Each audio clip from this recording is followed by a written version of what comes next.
Welcome to Stays Crunchy and Milk. If you have questions or comments, we have multiple ways we can be reached. Twitter is, of course, the best way for those that need instant gratification, and the show's Twitter feed is at SkimPod, SKIMPOD. Stays Crunchy. For the more patient amongst you, the email address for the show is podcast@stayscrunchyandmilk.com. Crunchy again being spelled with a K. Crunchy. Hey, feel free to give us a call at 216-264-6311. That's 216-264-6311. Stays Crunchy and Milk. We're available by Apple Podcasts, Google Podcasts, Spotify, Stitcher Radio, anywhere fine podcasts are available. And of course, it's the website, stayscrunchyandmilk.com. Please rate, review, subscribe, and share wherever possible, including on YouTube, where we can now be found at Stays Crunchy. And over on Twitch, we're still Stays Crunchy and Milk. Our personal Twitters are Tatum216, Lunchbox2099, The Real ODP. and I'm your host, the Internet's Tayrell713. Stays Crunchy. Stays Crunchy. Stays Crunchy. Stays Crunchy. Stays Crunchy. Stays Crunchy. Now, Daniel was telling us a little bit ago, before we got on mic, how he had found in the various boxes of things he has collected from his mom's house and his grandma's house. He found his old smash pennies from Geauga Lake, and it just got me thinking about Geauga Lake. And I think we probably talked about Geauga Lake on the show before, but particular rides. And some of the rides I remember from Geauga Lake was the double loop, Raging Wolf Bob's, I think was the name of that one roller coaster. Yeah, it was the rickety wooden one in the back. Yeah. And I remember when they first... They had that water ride that they put underneath it. I think it was Grizzly Run. Yeah, okay. And then, of course, the wave was the one shit. of my favorites. Were you in a big ass log going down the water? Oh yeah, the log ride. Yeah. What was the other one? It was the Big Dipper and Little Dipper, right? Yeah. The roller coasters. Yeah. So I have not ridden a lot of roller coasters in my day, but when we went to Geauga Lake that time, I think it was for our 8th grade, last end of the school year trip, and I had to just man up because I was hanging with this one Latin chick, and I was like, yo, I'm not gonna pussy out and look soft in front of old Bert, and so I was like, if she gonna ride roller coasters, I'm gonna ride roller coasters. So I rode Rage Wolf Bob's several times, every time sitting there tense as shit, like my neck tense, right? You know what I'm saying? Like by the time I get off the ride, my neck was hurting because I was so strained. You know what I'm saying? I only rode double loop once, and that was too much. I only rode double loop once too, and I had my eyes closed the whole time. The entire time. And no thank you, no bueno. What was the one ride where I know the Witch's Wheel is the thing that went like around and around, but this dude used to come to not Cedar Point, Geauga Lake, and he only rode this. The rotor. It was my favorite ride that was there. I used to everybody knows that guy because I didn't know everybody knew that guy. So I went to Geauga Lake, like I just told you, in 8th grade. I then went again years later. I was married when I went to Geauga Lake again. And I had been telling the story of that guy to my then wife, and we go to get on the rotor. I'm like, it's him! Holy shit, it's him! It fucked me up. And then I found out, oh no, that's just what that guy does. He gets on the rotor, and then he don't get off the rotor until it's time to go home. It was amazing. Where can we find the rotor guy? That's got to be right. That was like the time we seen Gerald the Fat Urkel in real life. I used to ride the rotor all the time. It was so cool. I remember it was across from the rocket ships that made me tense up and lock my hands on the bar. Bruh. And I remember the go-karts were like to the side of it, and then the fucking observation needle was like right down the road from it. There is a whole ass article about this man. I'm about to send y'all the link to it, but we about to go off. I think I would like you to read it. I'm not remembering that story time. This is from Monday, May 27, 2019. Michael Moliterno is the writer. This is from Business Journal Daily. Remembering Fred, the Rotor Man. Youngstown, Ohio. I imagine most reporters have a dream interview that they fantasize about from time to time. Maybe they want to interview the President of the United States. Perhaps they would like to go back in time and sit down with a famous figure from history. While as a lover of history, that certainly sounds intriguing for this reporter, Julius Caesar, Sun Tzu, and George Washington have nothing on my dream interview subject, Rotor Fred. Right now, most of you are probably scratching your head, but if you're one of the few who know whom I'm talking about, you likely understand where I'm coming from. I became aware of Fred, also referred to as the Rotor Man, for the first time when I was about 8 years old on a family trip to the former Geauga Lake amusement park in Aurora. The park closed in 2007. Before a kid growing up in the late 80s, a visit to Geauga Lake was always one of the highlights of the summer. Next to the Ferris wheel was the Rotor, a ride that never attracted much interest. That ride was always full. That's a bullshit statement from this man. Anyway, although it was a mainstay at the park for as long as I can remember. It was quite simple. Kids and adults entered a round, rubber padded room through a door that swung in from the outside. The rotor spun faster and faster until all the riders became stuck to the wall, which is when the floor would lower, and you would sort of float there until it was over. It was neat when you were little, although the novelty soon wore off. The only reason I ever rode it again was to see Rotor Fred. So who is Rotor Fred and why the interest? Rotor Fred, to my knowledge, was simply a middle-aged man who rode the rotor all day, every day, for years and years and years. Seriously. No matter what day it was, no matter what time it was, if you got on the rotor, Fred was already there. When the ride finished, he hid behind the door, waited for new passengers to board, and then he rode it all over again. At no time did the ride operators tell him to get off and get back in line. They all seemed to know him, although their knowledge of him, like mine, was limited. What you want to say, Ed, before I keep going? He also, I got a funny little story.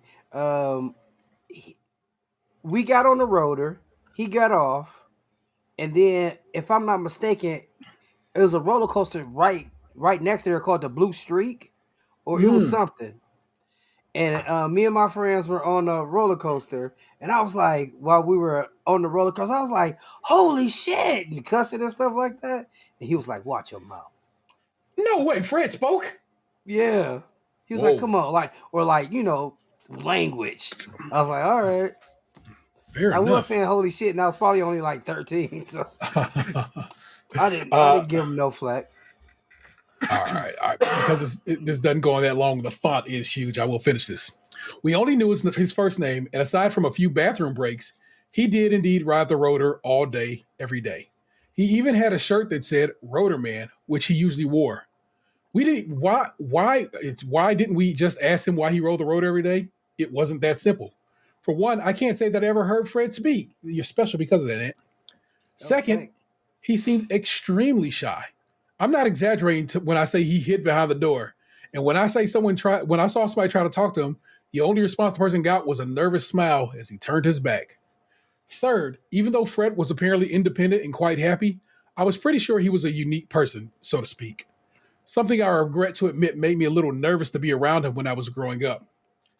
I grew out of my fear of Fred, but every summer there was a fresh crop of children, and some weren't as reserved as I was. As more people began to notice Fred, he started to become an attraction, not unlike the old freak shows of the circus, it pains me to say. It wasn't uncommon to see kids teasing him before the ride started. I always felt bad for Fred, but he seemed to take it in stride. Despite all of that, or because of it, he fascinated my siblings and me. Who was he? Why the rotor? Our curiosity meant that no trip to Geauga Lake was complete without a visit to see him. Many times we found ourselves engaged in conversations about Fred with several strangers while we stood in line waiting to get on the ride. It often seemed like at least half the people were waiting in line were there to simply see if he were on the ride, just as he was the last time they visited. And so the legend grew. Over the years, I've heard theories about who he was and why he did what he did. One legend was that he used to be a test pilot for NASA who became addicted to the G's and this is the only way he could get his fix.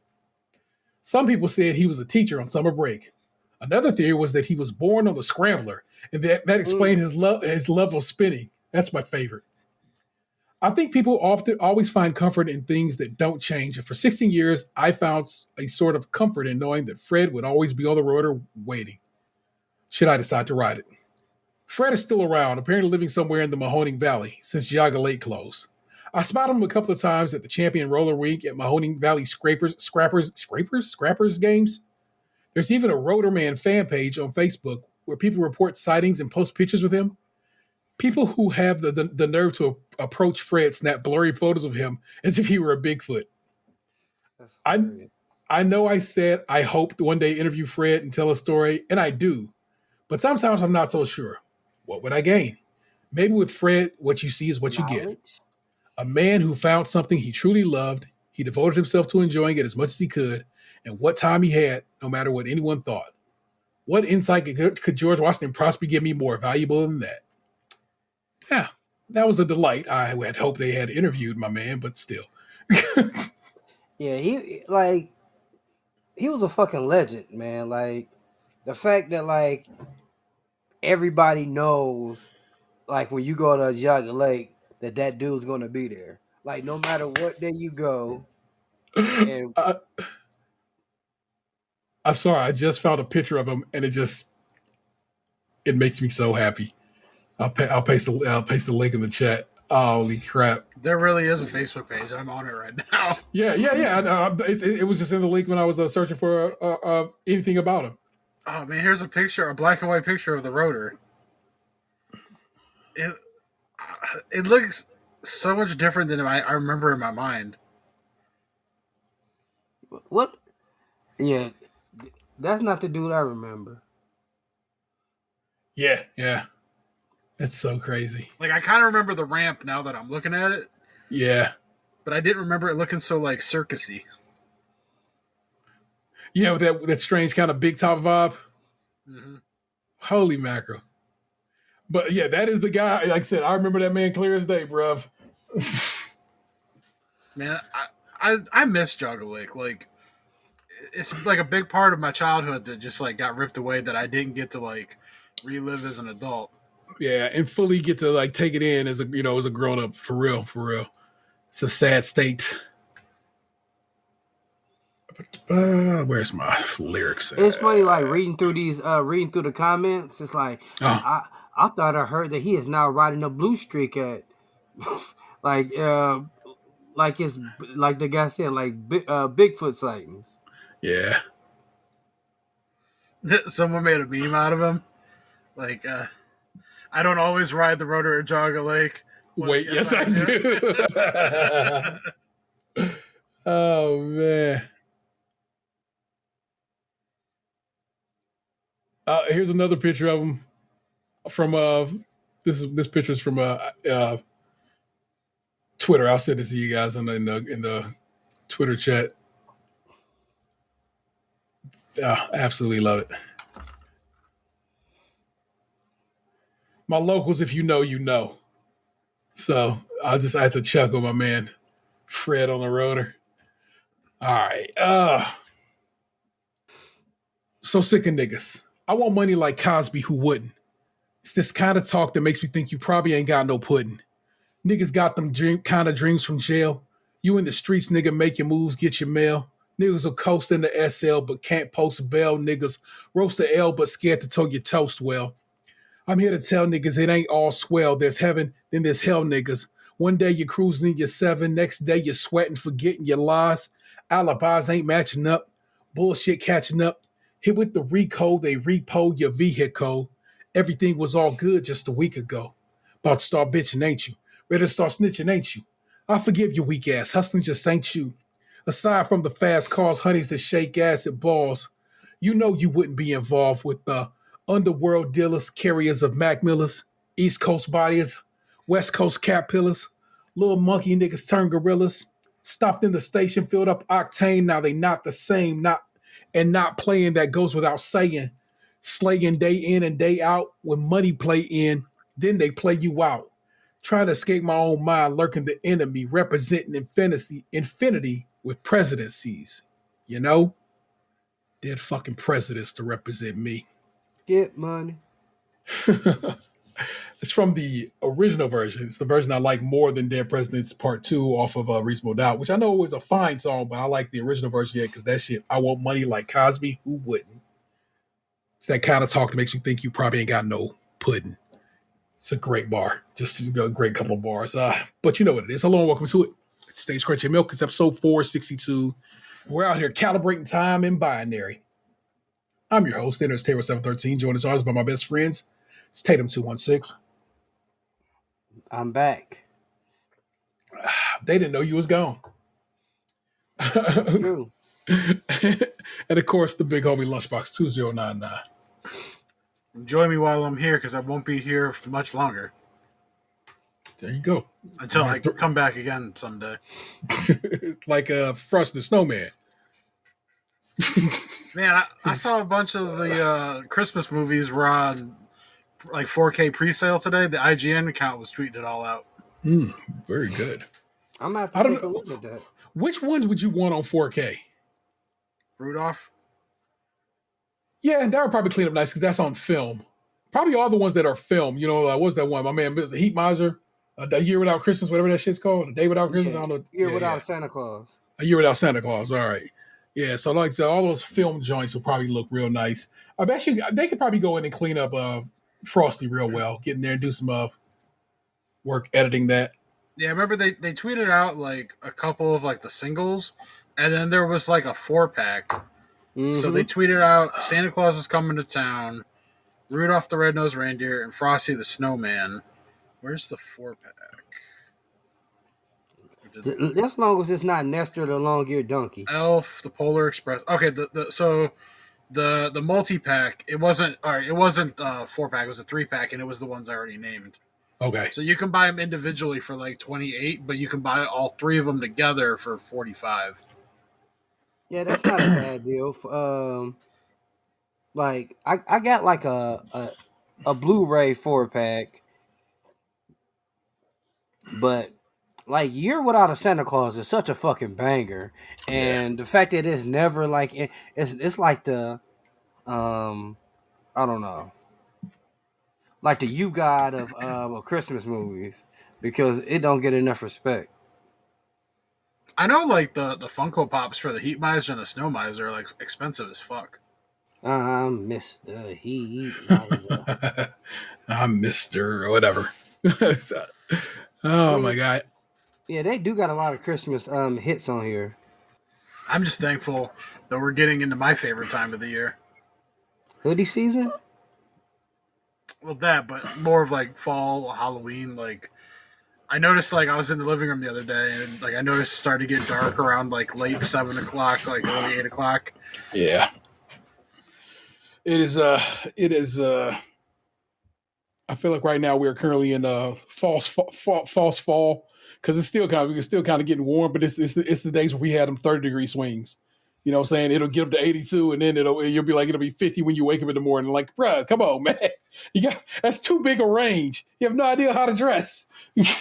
Yeah, the other day, like I went out to get some Chipotle, and like the boys had ate, and my partner had ate, and it was just like I walked outside. I'm like, what the fuck? It's just 8 o'clock. Why is it so dark out here? Yeah. I felt like I was creeping almost. I'm like. You know, I don't really ever go out like past dark too much. I was just like, I felt like I was doing wrong. Like I should be playing some Dave Hollister in the background. I was like, let me hurry back and get back home. Yeah, you know, I still been on my grind walking and stuff, but I normally, you know, just because the way the day goes, I normally don't get out till a little bit, later in the day.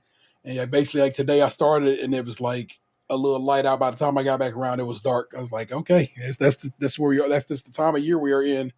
Oh my God, the other night I was walking and it was late. I was just wanting to close my rings. And I'm walking, I'm pounding, I'm walking, getting my walk on. I come around the corner and nigga, I walk right up on a skunk. That skunk jumped, I jumped, and then I dipped. I ran hard as I could away in the other direction away from that. I was like, I do not need this situation. We was both scared of each other. And so yeah, me walking at night is Xander was like, that's why I walk in the street. I'm like, you might be right, bro. That way I got a little some width because it was by a fence in a bush situation on the street I was on. I was like, God dang.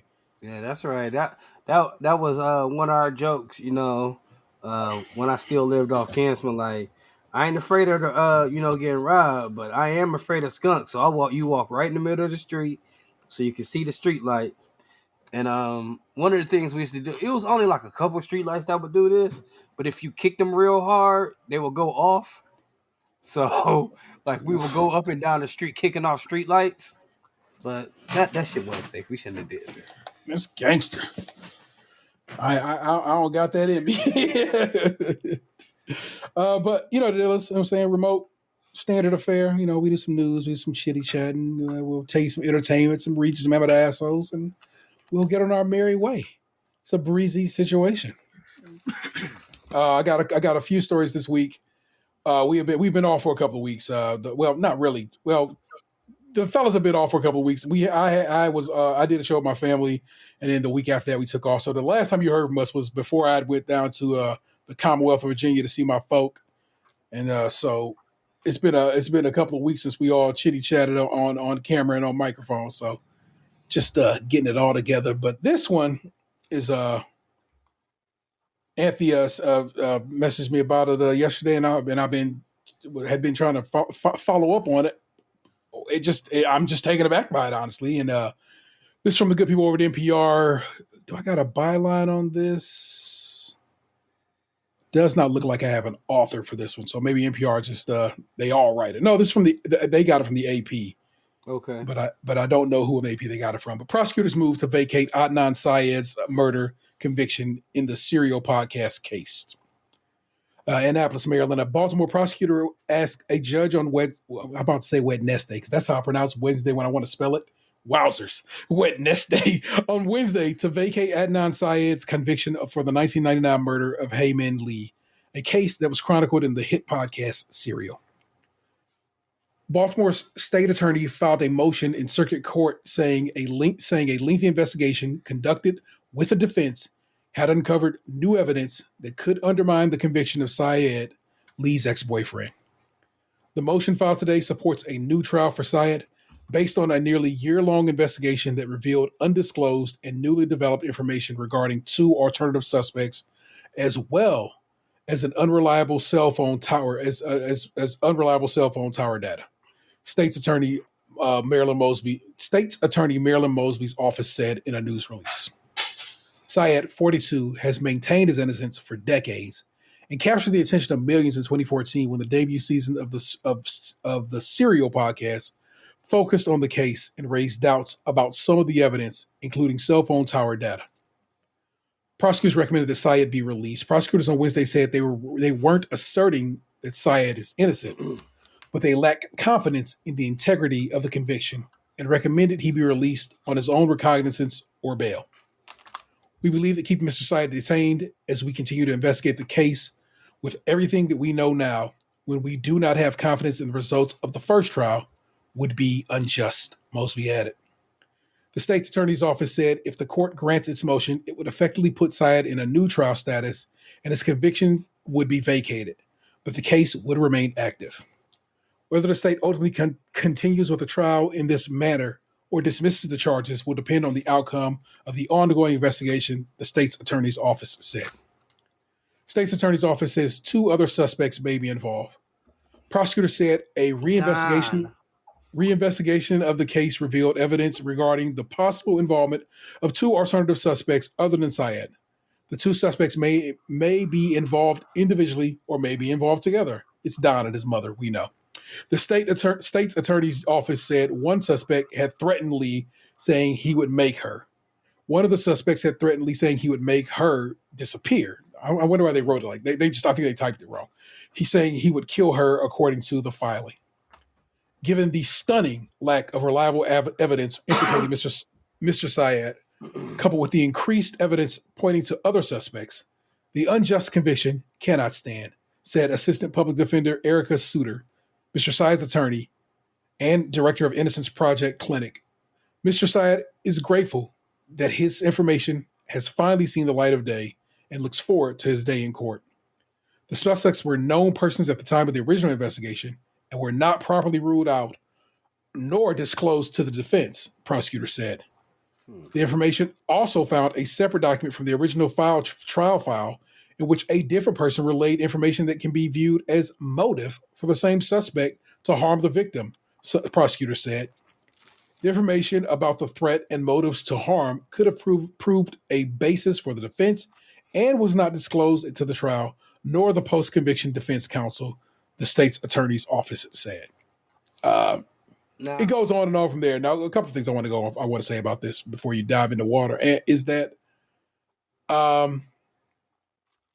Serial truly was the first true crime podcast, and it's what set the whole thing off.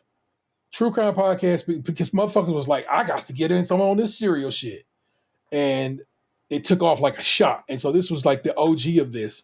And everything I know from that podcast, and then there's other podcasts that showed up after the fact because motherfuckers was, like I said, true crime started becoming a thing.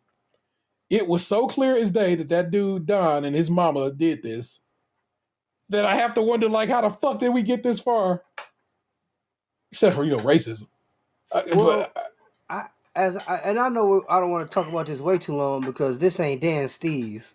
But it was two suspects that I feel like could have had something to do with it.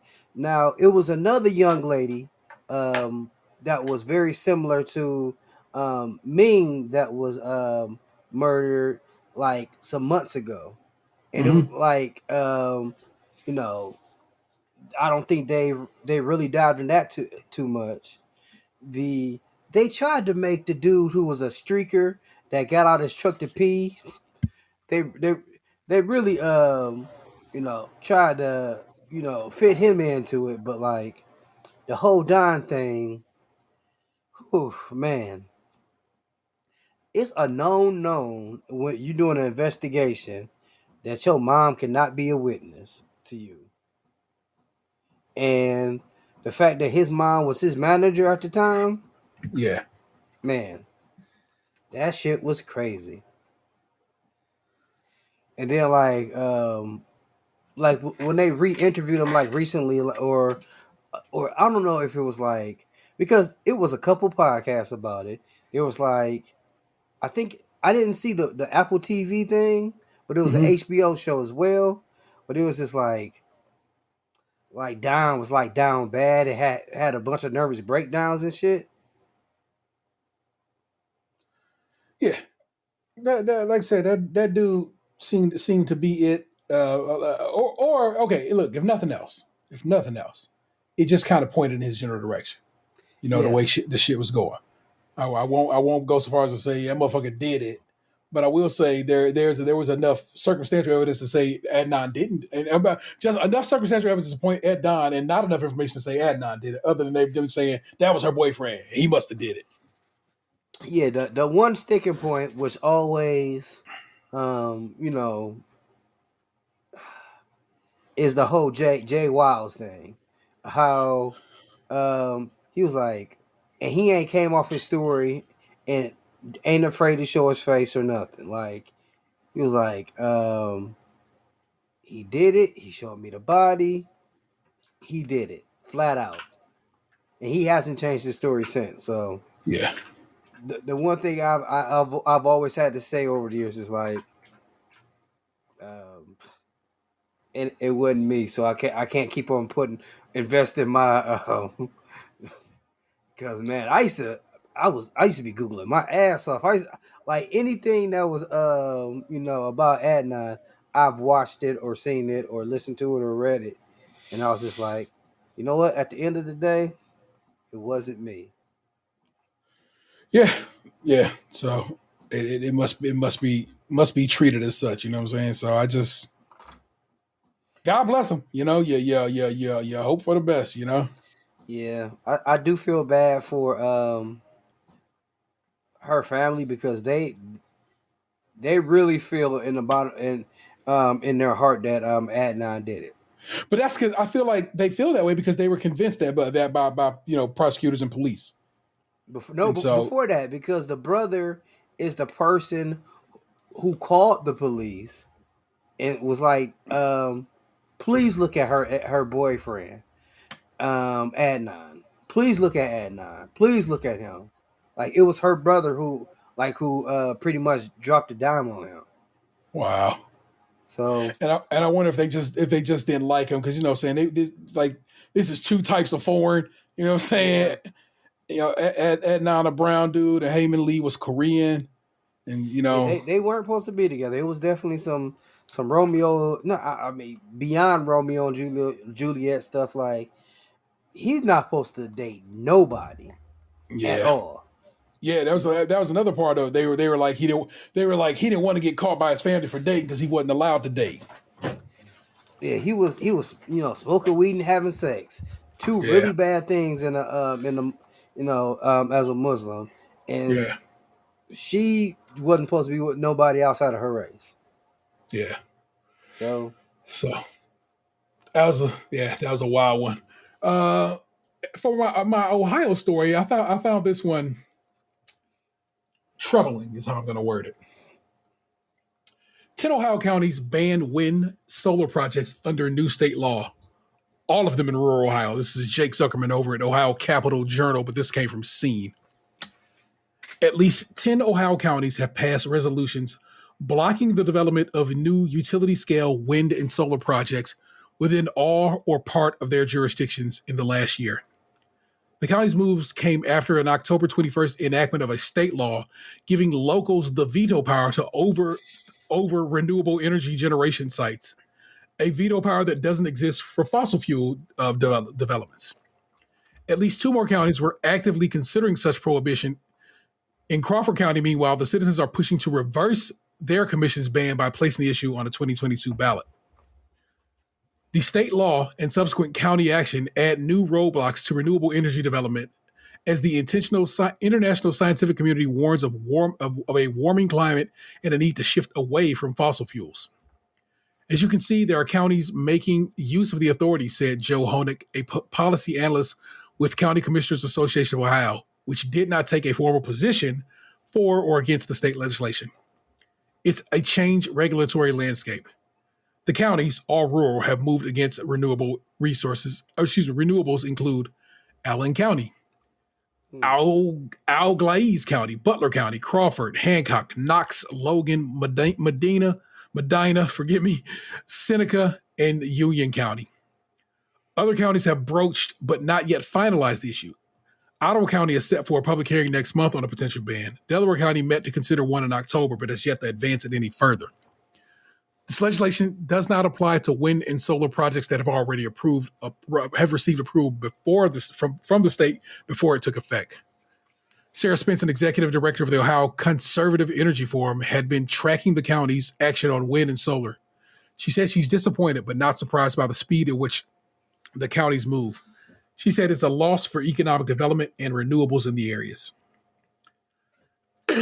Environmentalists oppose Senate Bill 52, which gave counties the authority to argue there was room to create more community input on power siting without choking off wind and solar entirely. I'm not going to go more than that. Like I said, the article is, of course, in the show notes if you want to finish reading it. But it's just like this state and its ass backwardness on shit like this. Who's trying to say no to renewable energy? And why? It really doesn't make sense for the rural counties because, I mean, haven't windmills been part of the farming industry for years? Since we learned how to farm. We use windmills to mill the grain that we grew. This is a part of agrarian culture. Yeah. I kind of feel like... we don't take a stand, though, and to protect the birds, who will? Fuck them birds and those turtles with straws in their nose. Fuck them all. Doing all that coke. Yeah. Coke snorting turtles. I just said, it's clearly just like so they can still cut deals with, a gas and coal motherfuckers and so forth. I know what this is for. Because they want to be like, look, man, we still out here hustling, baby. We got this. It's like, bro, you're killing the planet. Hustling, baby. I need somebody to figure something out because my electric bill the last 3 months has been over $200. Same. And my electric bill in my entire life of ever paying an electric bill has never been over $200 until the last 3 months. Yes. And from projections, our gas bills this winter are going to be just as bad. Yeah. Which, again, is bullshit because they got all of this. It exists. You're just raising prices to get money off of us. And they'll just say it's inflation or it's whatever. But it's not. You literally are just raising prices to make money. And then passing laws to prevent other options from being made available to us. Yeah, like I got a letter last week from NOPEC that was like, we're going to transfer you back to your actual provider because we can't cut you any deals because there's no deals to be had. And then I got a letter from my provider like, hey, you're back with us, baby.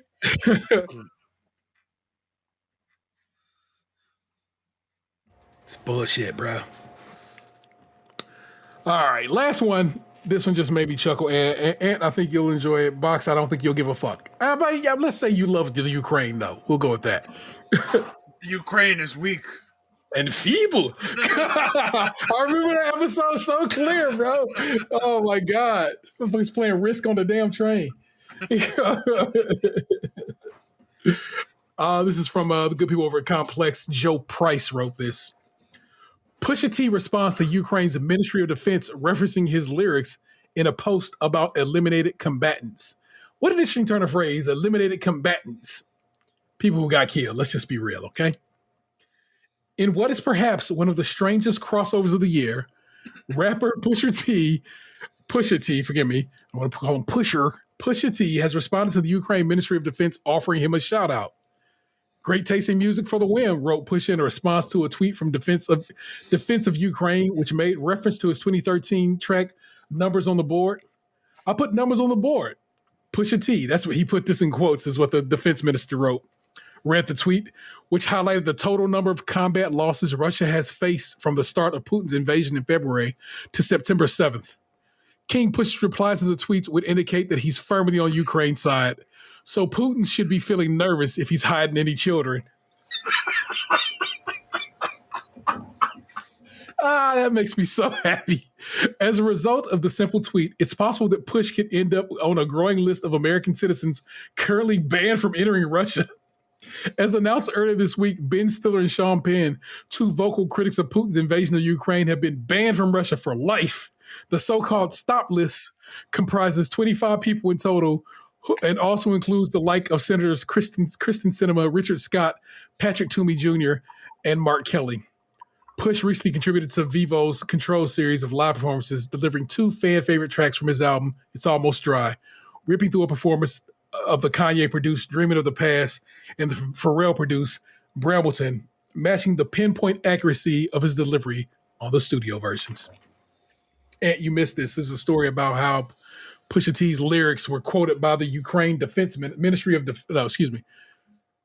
Ukraine's Ministry of Defense, in that he posted on Twitter and he quoted Pusha T saying, "I put numbers on the board," and he has the numbers of basically of things that have been destroyed in this war against Russia.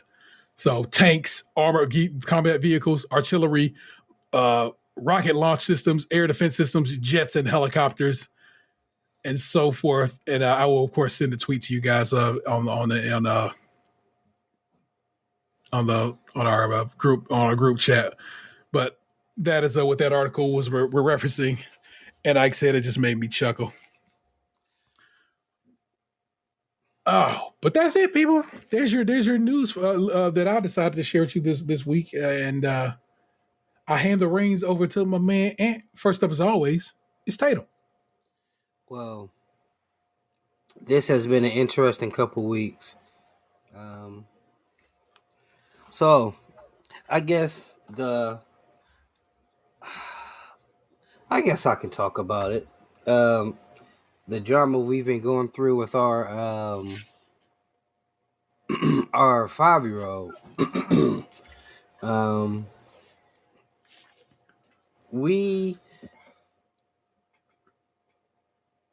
So Emery started kindergarten this year. I don't even know if I should really say his name, but it's okay. I've been saying it this long. So things have just not been going well in school for him for the most part. Like he knows all the material. Like when he comes home, he does his homework, no problem. But it seems like him and his teacher are really having a big disconnect. Like she was saying when we met with her, like he's not making eye contact with me.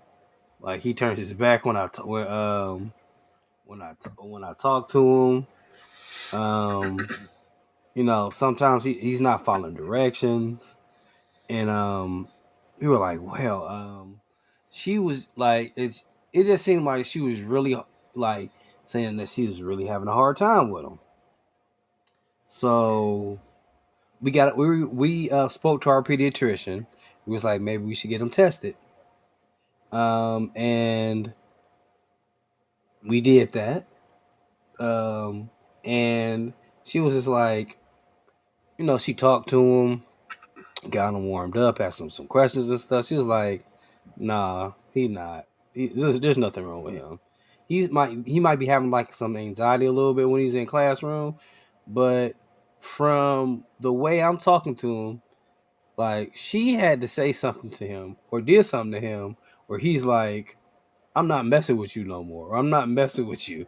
This is clearly a reaction to something that was probably said or most likely said to him. Mm-hmm. And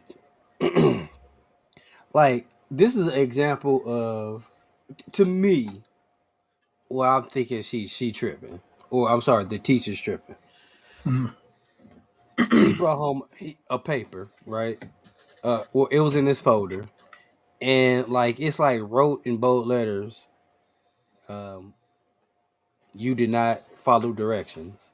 Like the whole sentence, you did not follow directions in big letters. And I'm like, who is this for? He's in kindergarten. Yeah. Yes, he can read some words, but is he going to put together from what you wrote on the paper, didn't follow directions? If a kindergarten doesn't follow directions or does bad on the paper, you write an X or a frowny face. Like when she's doing stuff like that on the paper, it's like you want to get a message to us, not to him. Yeah. And unfortunately, that's not going to get across to him. So she just does little stuff like that. So like we had a meeting with the principal, and we just want to make sure his foundation isn't ruined for the rest of his life for hating school or anything like that. Exactly. Because yeah, see, something's clearly going on, and like when he comes home, like she's constantly like writing notes in the app, like he didn't he didn't do this. I'm still having trouble with this. Then he comes home and does his homework perfectly. Then he knows all his sight words, like he's like, speaking their rhetoric that they teach every day, like telling us to be brave, be bold, be. I'm like, where'd you? I didn't teach you that. You obviously you learned it in school. You were picking it up from school. So, it's something rotten in Denmark, but it it ain't him. Huh. Yeah. I mean, that's clear. It's a that teacher is not the teacher for him. And you think it would be as easy as, okay, let's go ahead and maybe swap him classes, especially this early in the school year. It's two reasons. It won't be that easy. One, they do blocks. They do kindergarten and first with the same teacher. And she was Anthony's teacher the 2 years before. And like I kind of feel like she set herself up for this because they two different kids. Yeah. Granted, they're both smart. They're both like have a lot of great attributes, but Anthony was already bought into school when he started school. Like he liked being in school. He likes being helpful, which are great things for being a productive person. But at the same time, Emery is more like he is what I consider like has a scientist mind. Like he want to knows the why, but he's definitely a scientist that wears Timbs. He ain't the scientist out here, wearing kids in the lab. Like one thing you don't, yeah, like I don't threaten Emery. I try not to. Because if I tell him, hey, I'm afraid of him too. Yeah, if I tell him, hey, stop or I'm gonna spank you, he's like, then I'm gonna hit you back. And that ain't the dude you just like you talk to like that. He's just not that dude. Like I know you a couple talk years to from now, you're gonna have a video of your house looking like that lady from. Nah. If anything, it'll just be a bunch of Cheeto handprints on the wall. That's about it. Oh shit! But hopefully we can come up like we talked to the principal. Hopefully we can come up with some stuff because like he deserves to have a great education in this world For sure. And I mean the fact of the matter is,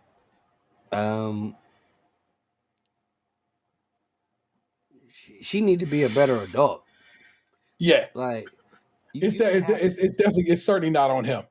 It is definitely would fall on the shoulder. And I bet you if you ask him, I'm saying my man Chalfie, who's been educated for so long, he'd tell you the same damn thing. That is on the teacher in this situation, the educator, and not on the child. Definitely not on a 5-year-old. Yeah. No, hell no. So yeah, like and not to mention school just started. Yeah. Like it'll be a month in in a couple days. Yeah. I mean tomorrow it'll be a month, but like as you can hear by the sound of my voice, I got sick from them. Not to mention weekends, and then it's it this stuff started 2 weeks ago, so that means school had only been in for 2 weeks, and that dude had already missed 3 days because my he's the only kid in class wearing a mask. Yeah. So it's been like a up and down couple. I mean, not to mention like not getting any rest at all. Man, these kids have been thrown up so fucking much. It has been ridiculous. Like the nurse called today. Like Anthony been throwing up on the playground every day this week. And I was like, "You throw up today?" He's like, "Nah, I ain't throw up today." I was like, "Somebody ain't telling the truth." But man, If he was throwing up on the playground, wouldn't they have to send him home? they didn't. He told me he threw up on the playground. He was like, "I threw up today." I was like, "For real? What happened?" He was like, "I was running around. I just threw up." Then I kept on playing. I was like, "Okay." So no, they don't be sending. Like it's at lunchtime. Like if you'd have threw up in school, man, you know what? Remember that smell of that stuff they used to throw on the throw up in school, like the sawdust, With the little minty S's that it had. Yeah, I was Yes, gonna say it smelled like some kind of berries. But yes, I fully remember that smell. I remember it was in like a brown cardboard cylinder. It looked like ours like would shake out or whatever. Interesting. At my age, it came in a what I guess you would say looked like a flour bag, and the janitor was the only one who had access to it. And so a janitor would come through with his little minty sawdust and shake it on there, and that's how the business would get cleaned up. Unsung heroes. Man, I remember our janitor name was Mark, and he was like cool as a SOB. Like he had the other dudes like take care of the other stuff, but he was in charge, and he bagged the finest teacher in school. Like they end up getting married. Like Mark was just like, this black dude wore a hat around school, gave everybody fist bumps. He was such a cool dude, and I remember he ended up marrying one of the teachers. Put some respect on it, man. But yeah, Mark out there slinging that pipe. slinging pipe and mint dust.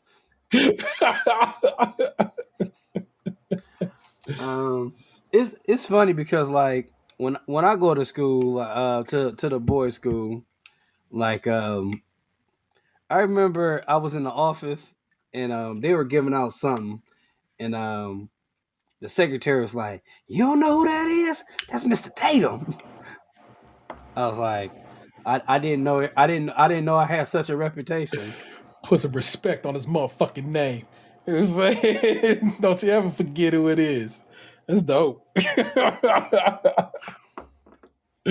Oh shit.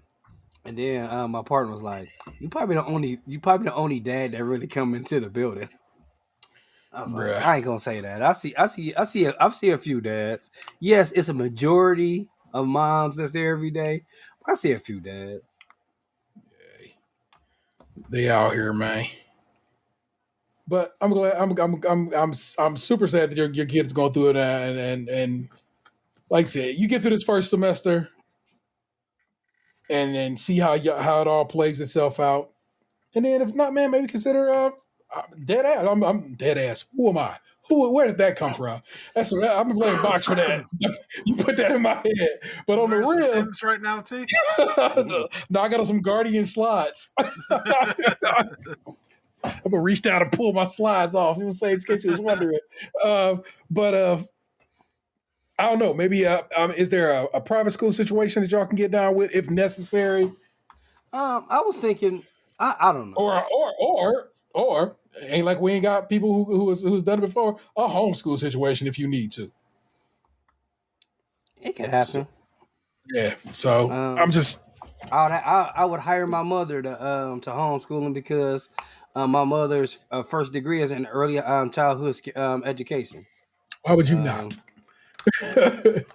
So we connects are there if need be, and like I said, I hope it's not necessary, but I also know I'm glad the options are available to you. You know what I'm saying? Because fuck that, uncool, unkind, and uncool. It's like, come on, man, get right. This is not the same child, and therefore it has to be treated as that. I know, you know what I'm saying. I would hate if they'd be on some old. I know how good your brother was, so I have expectations. Like, no, bro, I am who I am. Ride with that. Yeah. I mean, they are. I don't think as a parent before having kids, I didn't think two kids could be so different. Like one kid only eats pizza and macaroni and cheese. The other kid, I packed him his lunch. It had sliced bell peppers and and tomatoes in it. Like they are just now getting into sandwiches. Like they're just two different kids. Yeah. Man, I used to get in fights with my brother all the damn time, and I don't know. It was just a part of growing up, man. I just felt like for a bit of time it was me fighting my bro. So yeah, that's how brothers are.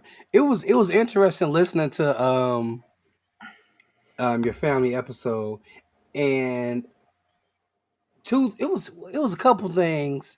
I was like, yes.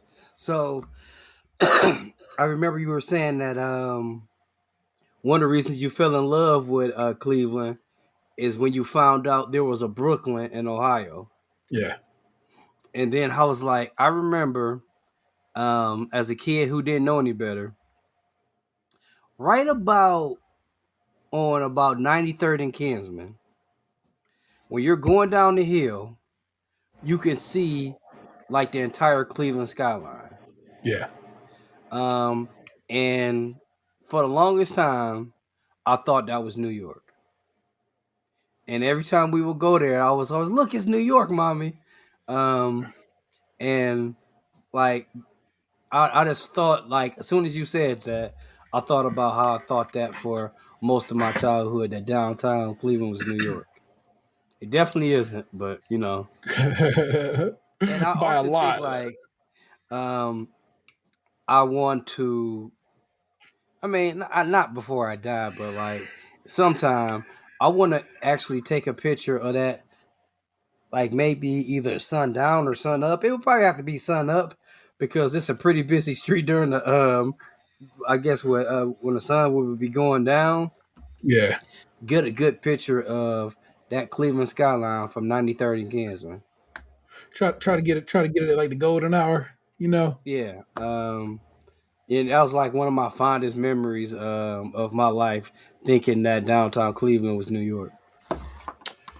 Yeah, man. I will. Like I said, as I said on that show, I will never never forget being a dummy who didn't read the atlas right, thinking I knew what was up. I did not. So hey, that's what's up, man. Well, Box Man, what's been going on with you, bro? Catch us up on life if you are so inclined. I don't have a ton of things to regale you with because I've been kind of living low key the last few weeks. But I can tell you, I think I am ready for the Jurassic Park series to officially be over. Holy smokes. That last one did it like that? I mean, the one before it kind of like, I thought was the shits. Yeah. And so I watched the new one like 2 weeks ago. It's on Peacock now. Yeah. And while it wasn't as bad as I thought it was going to be, I think I've reached the point where like I'm good if like for the rest of my life they don't make any more new Jurassic Park movies. I'm kind of getting there with Thor too, because I watched that newest Thor movie and I'm just like, this isn't as bad as the world led me to believe, but it's very forgettable in my opinion. Okay. Like I watched that movie, I want to say last Saturday, and I'm laying on the couch and I'm watching it, and like it feels like a couple things done differently. It could have been like a good movie, like, and when I say good, I want to say the way I told my friends as I was watching it was that to me it wasn't memorable. Like, I didn't look at that new Thor movie as something that like I want to watch over and over again, and like something that like I want to talk about per se. Like Thor Ragnarok to me was exciting. It had a tone about it, but it still managed to have funny parts. This one, it felt like they took like Thor Ragnarok and they flipped the elements, like the quantity, where instead of this one being serious for like 80% of the movie and having like 20% some jokes, it felt like they more like 70% jokes and 30% seriousness. And I just it was okay, but like I wasn't vibing with it like I did Ragnarok. And it's hard for me to like look at the Thor series, and I know not all of them were done by the same person, but like Thor 1 was just okay. Thor 2 is like the worst Marvel movie made ever. Thor Ragnarok was like excellent. Another thing I felt too about this new one, I feel like he leans on the 80s rock a little too much. Like it's good in when it's used right in sparing spots, but I felt like he like overdid it in this one a little bit with some of it, and he could have dialed it back a little bit. Like, it was almost like he tried to just overdo the shit that people liked about the first one to the point where like it oversaturated it, in my opinion, anyway. But so, yeah, I didn't hate it as much as like Twitter led me to believe I was going to. Oh yeah, but like it was just, if you got an even to kill, to me it was like a 6 out of 10, maybe like a 6.5. Like Thor Ragnarok was like damn near a 10. Yeah. So they did well with the first Guardians, but definitely on the second Guardian selling the soundtrack. And they did amazing with Black Panther selling the soundtrack. So at this point, they always basically are trying to hustle a little extra money. So they're like, we got a couple of 80s hits, throw them shits up in there. And I feel like that has nothing to do with like the director in that case. Now, I love Taika Waititi's direction. I just do, which is another reason I really enjoy Love and Thunder. But also, just about everything in this, what they are describing as phase 4 of the MCU, is almost all COVID shit for COVID created stuff. So everything is just off enough because of the way they had to film it and the way they had to write it and so forth. And so I enjoy, like I said, I enjoy Love and Thunder. 8 out of 10 in my book. So just a couple clicks higher than what you would say. And but that's more because, like I said, I like Taika's direction. And in general, I just had a good time. There's so much shit going on in the background of that movie too. Like I said, if you're ever so inclined to give it a second watch, when they are going through Zeus's whatever room, there's so much going on in the background of that shit that it's like, hilarious shit, especially when you pick up on you're like, oh shit, hell no. Korg's, I don't know, king, or is it his dad, whatever it was, sits on a throne made out of scissors Instead of a iron throne. because rock beats scissors. That's funny. It's like so good when the shit like but it's like that. Of course, you got to go digging for it. And like sometimes you just want to get served up your meal. You don't have to, go hunting through the ice box. You know what I'm saying? Trying to see what's down there in the freezer. So I get what you're saying, Box. I hear you. I like that movie a lot. Like my as far as Marvel movies right now, Guardians 2 and Thor Ragnarok are like my two favorite. The only thing I didn't love the villain in this movie. His name is dope. Yeah. He was acted well, but what we didn't get out of Gore the God Butcher was some butchering. It's too dope.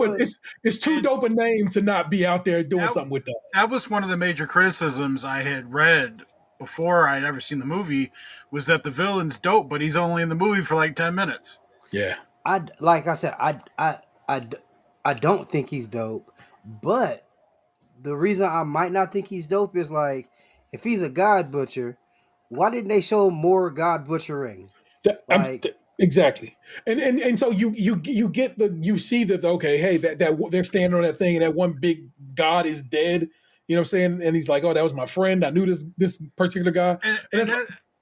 But like, sorry, I didn't mean to cut you off. No, go ahead. But I just want to say, like, that's part of what I didn't like about it, was that instead of getting those gritty parts that could have made this into a serious movie, I felt like they cut all that shit out for just campy jokes and like sappy love story stuff. Which the love story stuff plays a part in it because it's their history. Yeah. But it was just the heavy focus of the movie that like it made the villain almost irrelevant.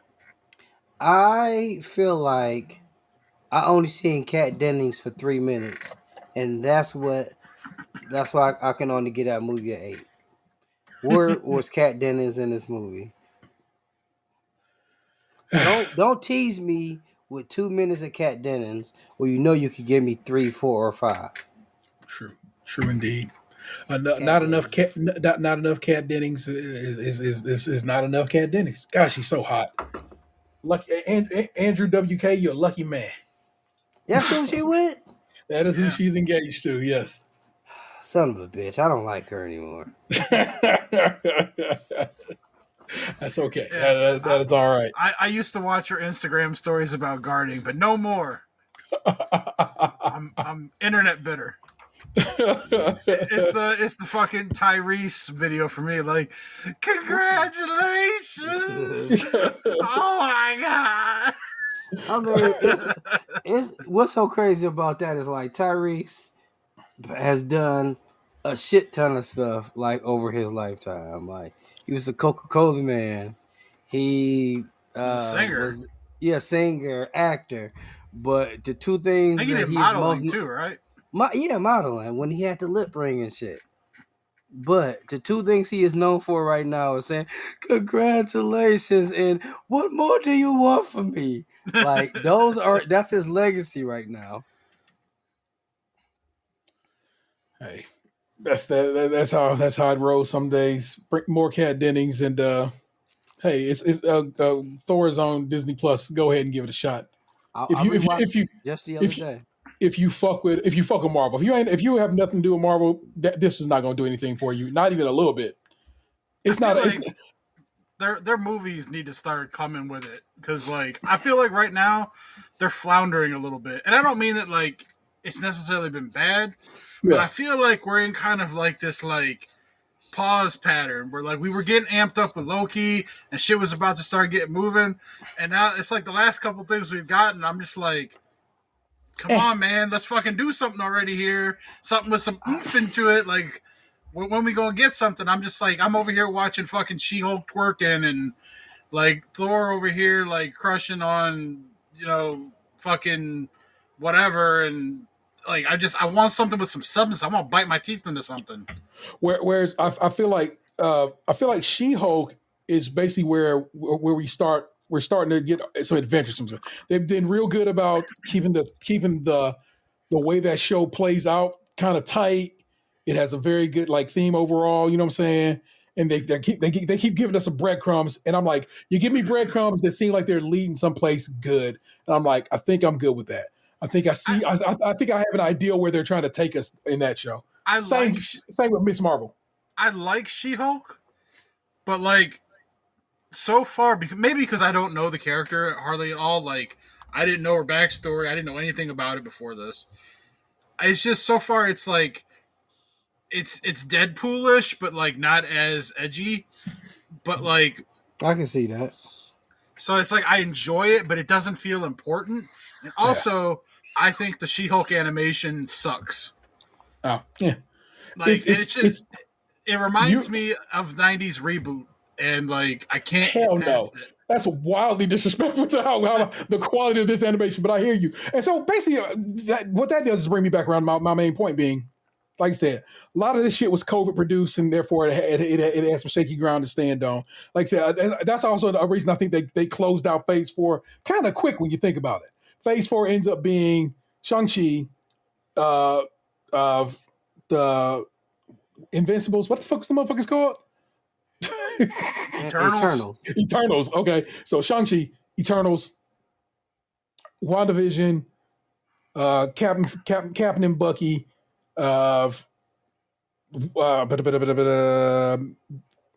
Ms. Marvel, Thor, She-Hulk. And no, Black Panther is what they say wraps up. So I feel like right now we're on an arc. I really went up for Ms. Marvel. I'm really enjoying She-Hulk. And I'm, of course, wildly excited for Black Panther.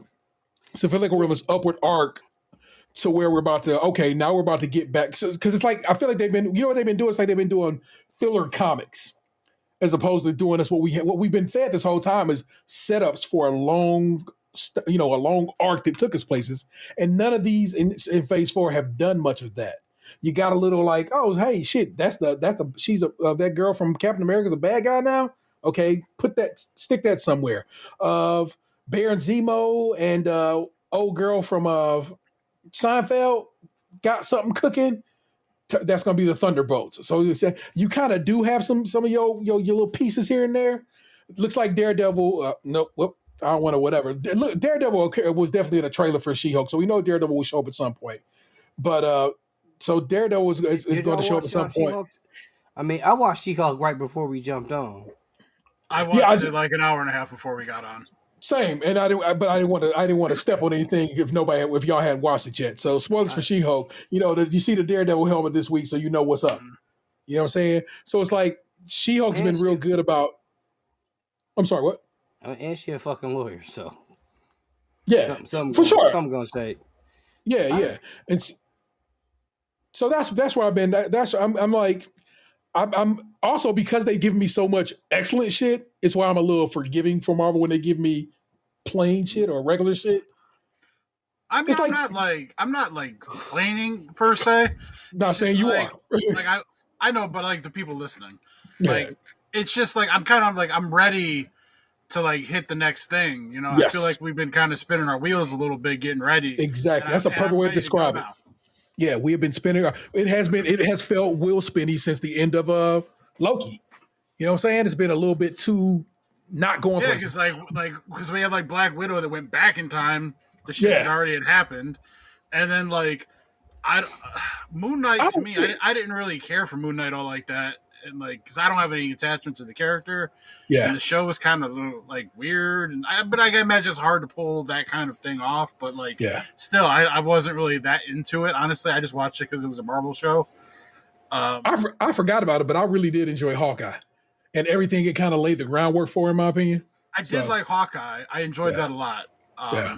But like in the grand scheme of things, outside of Kingpin, it didn't really feel like that important other than getting Kate Bishop into the line somewhere down the line, Whereas I feel like what Hawkeye helped do is start making give us a little closer look of how the blip worked out for people. You know what I'm saying? I love finding out how people came back from the blip and what people were doing in the midst of, you know what I'm saying, those who stayed and stuff. And I like every time they go to that story. It's kind of a super bummer story, so they don't lean on it a lot. But when they do, it's like they also showed you the ramifications, because that's one of the things about superhero movies and shows and stuff is like, and I'm not talking about like The Boys or anything like that. That's its own classification of stuff. But like superhero stuff, a lot of times they don't show you the nitty gritty effects of what these people go through outside of like being a hero. So it's like you get to see what like reality. He's really just a regular ass fucking person who is amazing at shooting arrows. Yeah. So it's like you get to see how the explosions have fucked up his hearing and how he's got a little bit of like PTSD and skeletons in his closet. Like he's got real problems for real people shit. And so it's like you get a show of seeing that on top of, like you said, like the blip stuff and then introducing some characters that'll be important later on. Like Hawkeye, I did enjoy it. It is important. I'm not giving it. I didn't give it its credit that it did deserve. Yeah. But I mean, shit. Like we're getting close to that being almost a year ago. Well, yeah, that's the thing. So Hawkeye sets up, basically, as another point in the setting up the Thunderbolts. That's what you got to use that one for. Ms. Marvel set you up for the Marvels movie next year. So it's like they're doing what we are used to them doing. It's just they're doing it in a different way now. They're giving us TV shows instead of movies, and that's kind of weird. Couldn't Hawkeye also lead into like Daredevil and Spider-Man? I don't know about Spider-Man. What about Spider-Man? Do you think of Hawkeye kind of? Not Hawkeye, but Kingpin. Oh yeah, but I mean, I don't think. I think for right now they're going to keep him a Daredevil bad guy, and Echo. He's a bad guy in Echo too. That show's coming up. So, and that's another setup. They set Echo up in the Hawkeye show, and Echo has her own show coming. So it's like, I get it. We're going. We're moving. We're doing. We're grooving. And I don't claim to be some sort of like comic book aficionado, but like before I ever watched Hawkeye, never fucking heard Echo. No idea who she is. Never heard of her. So it's like, I'm not excited for the show. I'm going to watch it. Yeah. I'm not going to be overly critical of going into it just because I don't know who it is. But like, to sit here and say I'm excited about this show, I couldn't tell you that I am just because I have no attachment to this character, that I have no fucking clue who she is outside of the character she played in the other show. Yeah. That's what it is. That's going to be a lot of the upcoming Marvel stuff because, like, we're approaching, like, Marvel territory where we're, like, expanding into a lot of, like, I don't want to say lesser-known properties, but it's not, like, the core of what a lot of people, like, merchandising shit, you know? It's like, you're not getting Warlock on backpacks and shit like that, you know? Yeah. Well, we said we got Blade, we got Fantastic Four, we got so much stuff coming. I'm like, good, and we still X-Men '97 is you know the sequel to that cartoon is coming, and they keep just sneaking X-Men in everywhere. If you were looking at She-Hulk, like I said this week, when they do the animatics at the end of the episodes, basically the they show the guy holding up the Iron Man 3s, the shoes. If you pause that and look in the background, there's all kinds of character shoes back there. One of them is definitely Cyclops. Just straight up. Like, those are Cyclops. And I don't know if it was last episode or the one before, but they referenced Wolverine in like some court documents or something. Yeah. So, like I said, I'm liking. I don't mind the breadcrumb trail. So I hear you, Box. I'm saying no doubt. So, anything else, sir? Not that I can think of. And no need. I've lived a pretty low key. Couple weeks. It's been a lot of wrestling and football and working, and I am going to finally get my car into the auto shop this Saturday because the last 3 appointments I made I no showed. Oh my god! The second 2. See, here's what it is. I realized that I need to stop kidding myself and stop making appointments for 9 a.m. on a Saturday. I am not waking up to go to a 9 a.m. appointment on a Saturday. Like, Saturday and Sunday are the 2 days a week. If I don't have anything quote-unquote important to do or anything I have to be up for, I don't like getting out of bed before I feel like it. I am not a morning person. And so I decided to make an appointment again this Saturday, and I made it for noon. So I've given myself the runway of sleeping in while still getting up, getting ready, and getting there. Yeah. Well, there you go. A plot in the scheme, if ever there were one, sir. As for me, let's see. Let's run through it. I went to the Great Commonwealth of Virginia, hung with my family. It was dope. You heard a podcast. If you didn't, you probably should. It's out there. Vanessa got COVID. Don't know where she could have got. Well, okay. So here's the deal. Vanessa's for the weekend before we went to Virginia. One of Vanessa's best friends from high school, came into town. Every time they come into town, we visit. No big deal. This time, because they have a new baby, we were like, let's just stay indoors to try to keep ourselves safe from COVID, of all things. Her friend travels home later in that same week and messages Vanessa to let her know that she had indeed tested positive for COVID.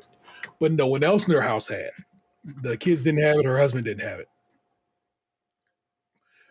Because I was going out of town to go see my mom, and she's older and so forth, I made it a point to test every day until basically we left to go to Virginia, and not at no time did me or anybody in the house test positive for COVID.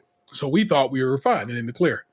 But then Lee came home from school basically with a bit of a cold, and you worry just because I'm saying Vanessa can't really be around sick people just in general. So I'd been like trying to keep Lee at bay and Vanessa kind of away from them just in case. And one day Vanessa says, man, my throat is on fire.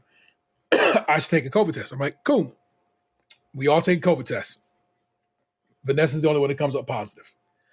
And I'm like, what the fuck? And I'll go, and she goes, well, just in case, maybe we should get PCR tests just to double check to make sure that if you don't have it. So me and the kids go get PCR tests. I'm hanging out on my birthday, waiting for my PCR test results. As you recall, listeners, I was given my first COVID diagnosis on Christmas Day of last year. I really didn't want another fucking important day being ruined by COVID. But indeed, Vanessa was the only one who had it. And because Vanessa has a rheumatoid arthritis, which is a autoimmune deficiency or disorder, her doctor was on that shit quick, was like, yo, I'm going to get you on Paxlovid. Let me get you on some medicine to help your tummy. And you know what it is. So immediately I got her on Paxlovid, which is a treatment they have for COVID patients now. And she said it's like, she said she was wild tired, but her throat stopped hurting like basically the next day. And she said it was way, way, way less intense than when we had it back in December. So basically she tested negative the other day. And no. She tested lightly positive the other day. But you know how what the CDC says, and indeed her sister, who was a nurse, says after 5 days now, but we waited like a week. We was like, okay, you can come back and gin pop in the house. You're okay. So we allow Vanessa to return to the family fold as a whole. But yeah, man, it was just wild that she managed to get it and nobody else did.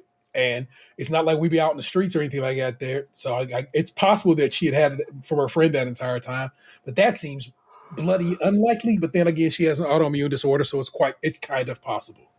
But don't know where to source that to or pinpoint that on. But she is good. She is back to full health, and relatively back to full health, and we are grateful for it.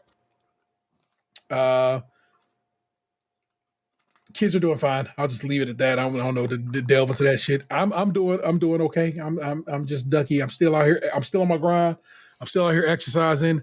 I am fitting and stuff better. So my scale, my scale, which I ain't making me feel like I'm losing much weight, but also that scale's kind of weird, and who knows. So I go to the doctor next month in October, and I'm excited to see what they say about my general health and well-being.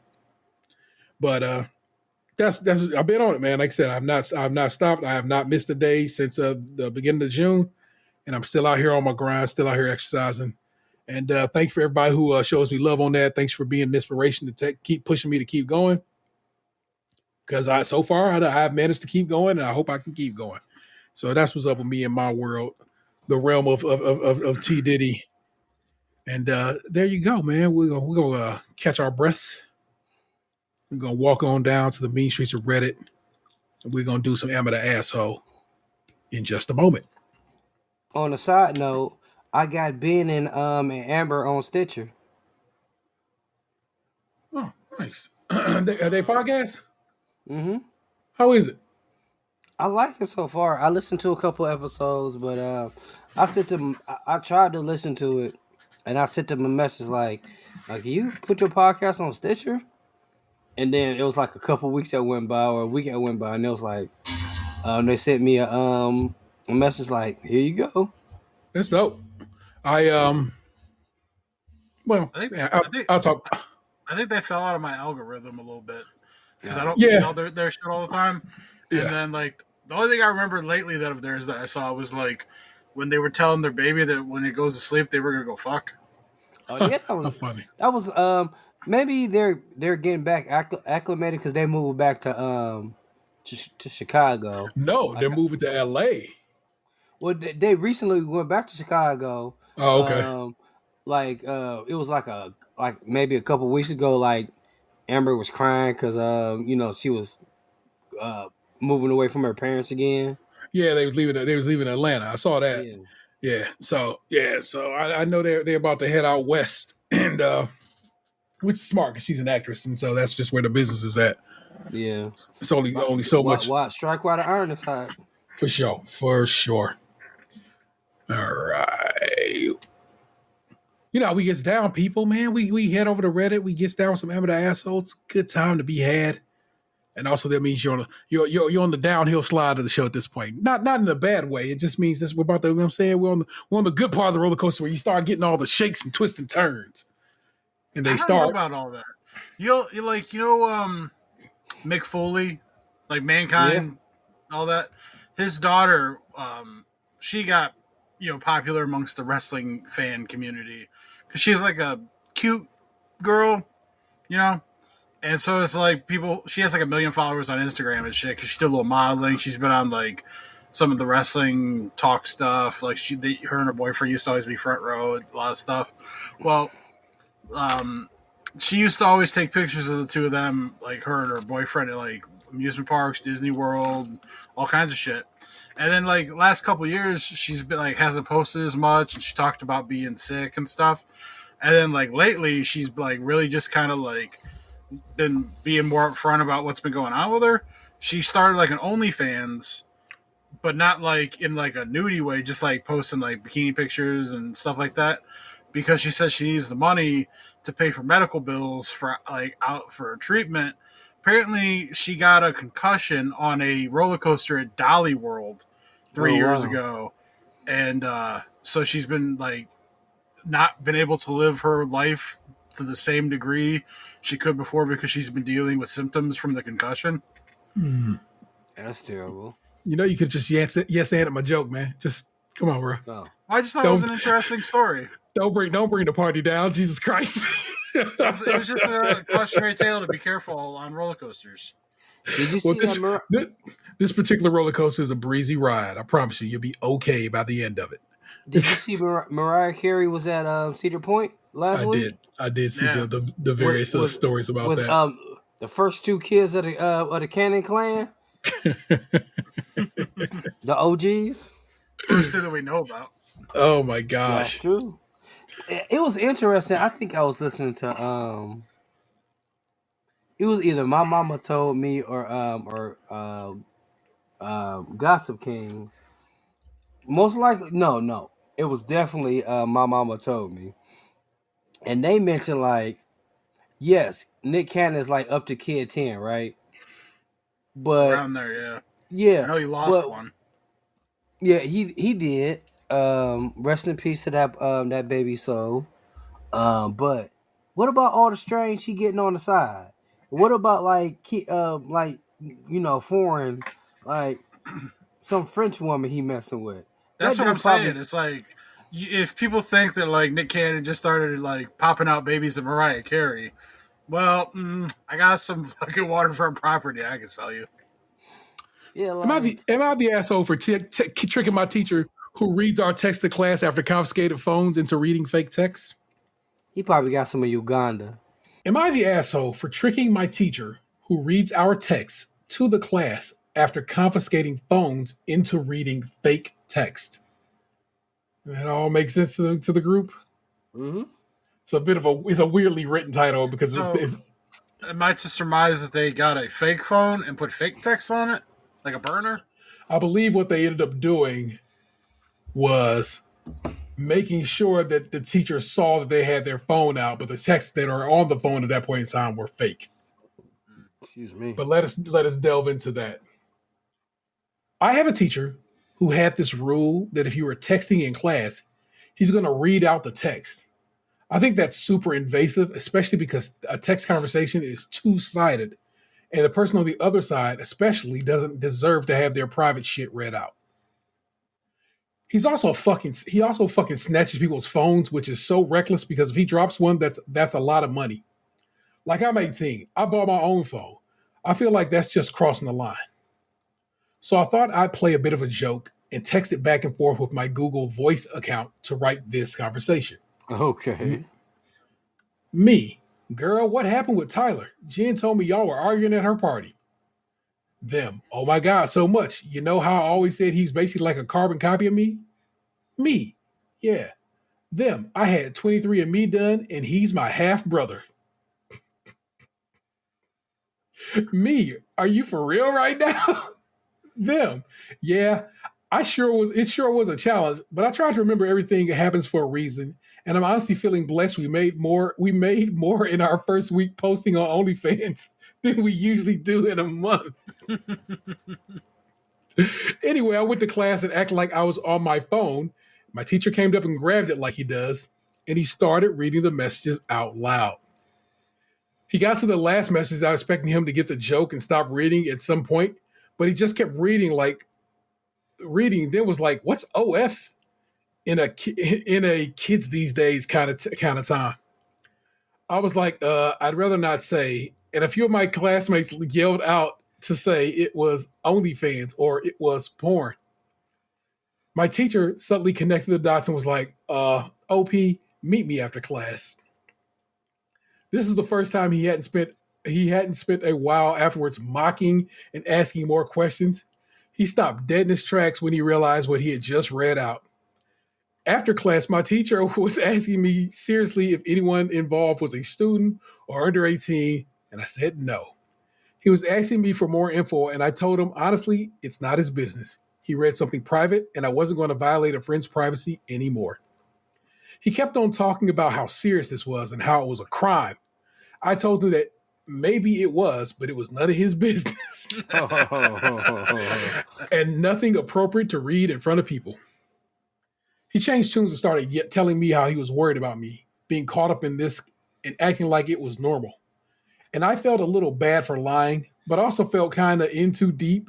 And so I just shrugged it and said, I don't like it either, but I'm just trying to stay out of it. Got to let people make their own mistakes, right? Conversation we just had before we started recording. Anyway, some of the class figure it was a joke, and some definitely think I have a friend making the ickiest of porn. But I feel kind of bad because I thought it was just going to be a prank, but I carried the lie a lot longer than I expected. Am I the asshole for lying to my teacher to prove a point, but going further than I meant? I don't think so. No. I think this was well executed. That no one really, in the end, got hurt because the people don't really exist. The teacher... It seems like the teacher didn't learn the lesson. But it's nice to see at least they're concerned, I guess. Even though they are violating people's privacy on the regular. But, yeah, I wouldn't say asshole in this situation. Do you remember back in the day when somebody would be passing notes in class and a teacher would snatch that shit up and read it? Yes. This is just the present day of that. That's all this is. This is just the new school of doing that. Because ain't nobody writing paper notes no more. Although, I hope maybe paper notes has a bit of a history still during this day and age. I still regret not circling yes when Sarah Long passed me that note. Man, I remember one time finding a piece of paper on the ground in class. I probably have talked about this on the show before, but I think we talked about it like in our personal lives, but it's always somebody's first episode. So go ahead. I want to say it was 7th grade. I remember one time I found a piece of paper on the floor around my desk, and I picked it up and I opened it up to look at it, and it was one of my classmates had written about how she wanted to blow me. Yes, I recall this. This is an old school classic dance story, but I think again, I like Ant said, I don't think this was on show. I think this is a personal life. And like at the time, I was just like, the fuck? Because I hadn't like, I mean, at that point, I had started like being a man, if you know what I'm saying. But like, I wasn't really a man. Like, I was a fucking 12-year-old dude. Like, all I knew is if you touched it long enough, something came out, and it felt good. But like, I didn't think that like, oh man, my classmate wants to like put my finger in her mouth. Like, that's awesome. I went, this is weird. Why would anyone write this about me? And then I just kind of folded it back up and threw it back near her desk where it fell out from. Fell out, sir. That didn't fall out. That was a delivery. I mean, like, so here's the thing.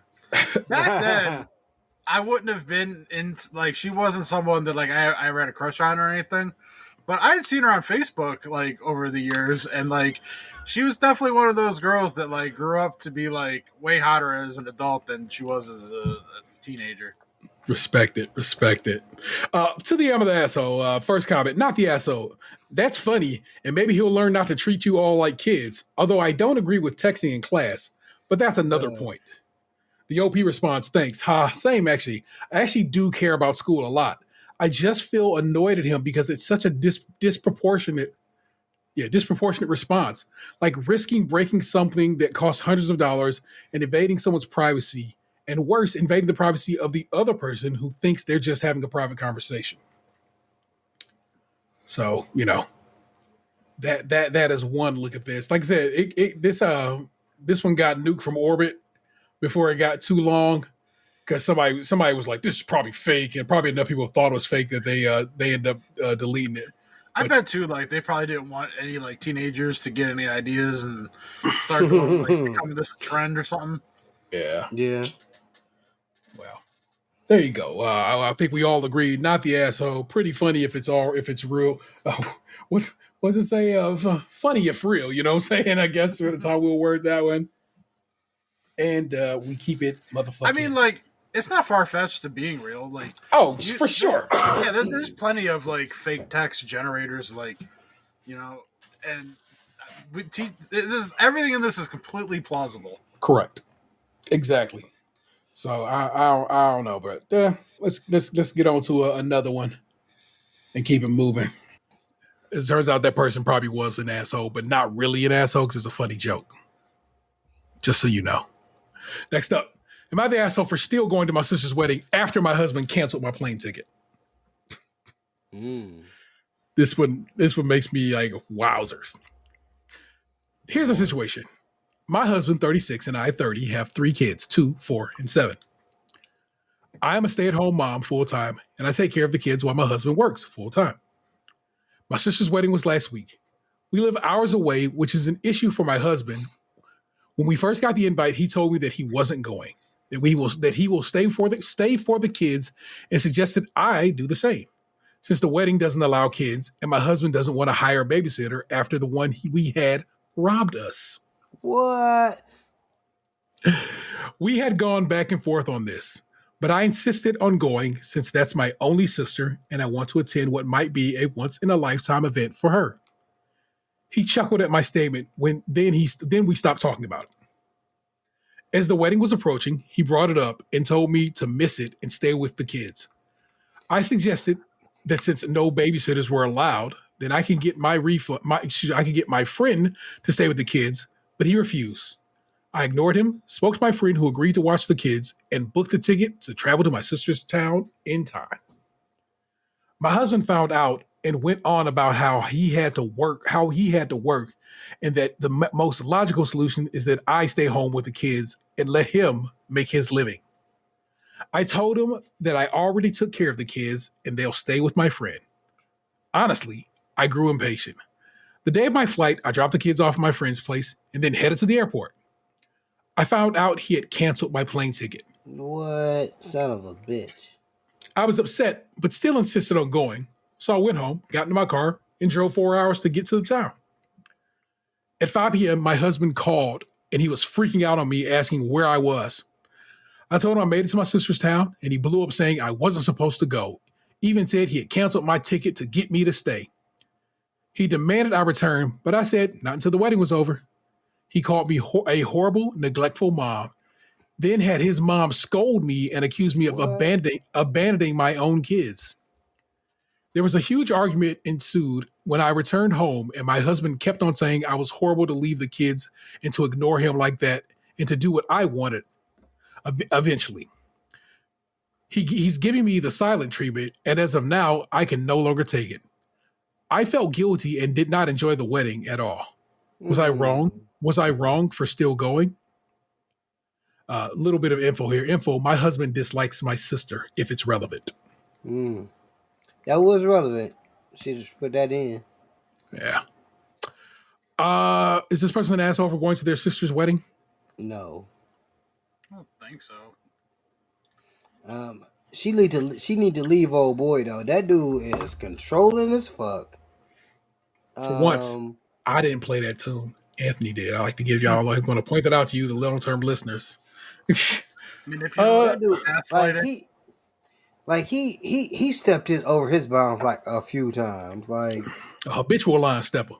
Yeah, habitual line stepper. Like, dude, that's her only sister.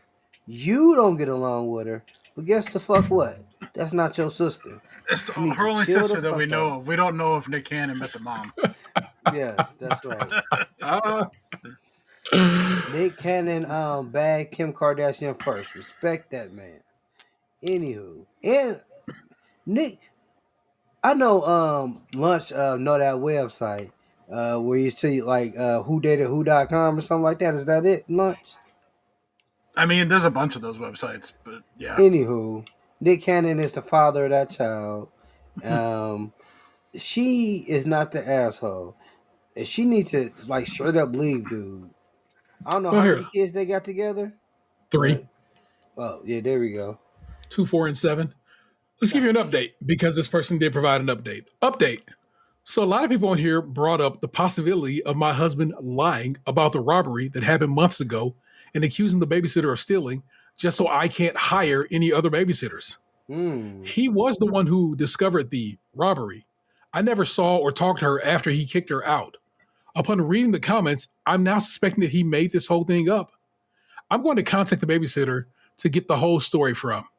Hopefully I'm wrong, but I will talk to her and see if her story contradicts his in any way, and I'll keep you updated. She need to double leave him.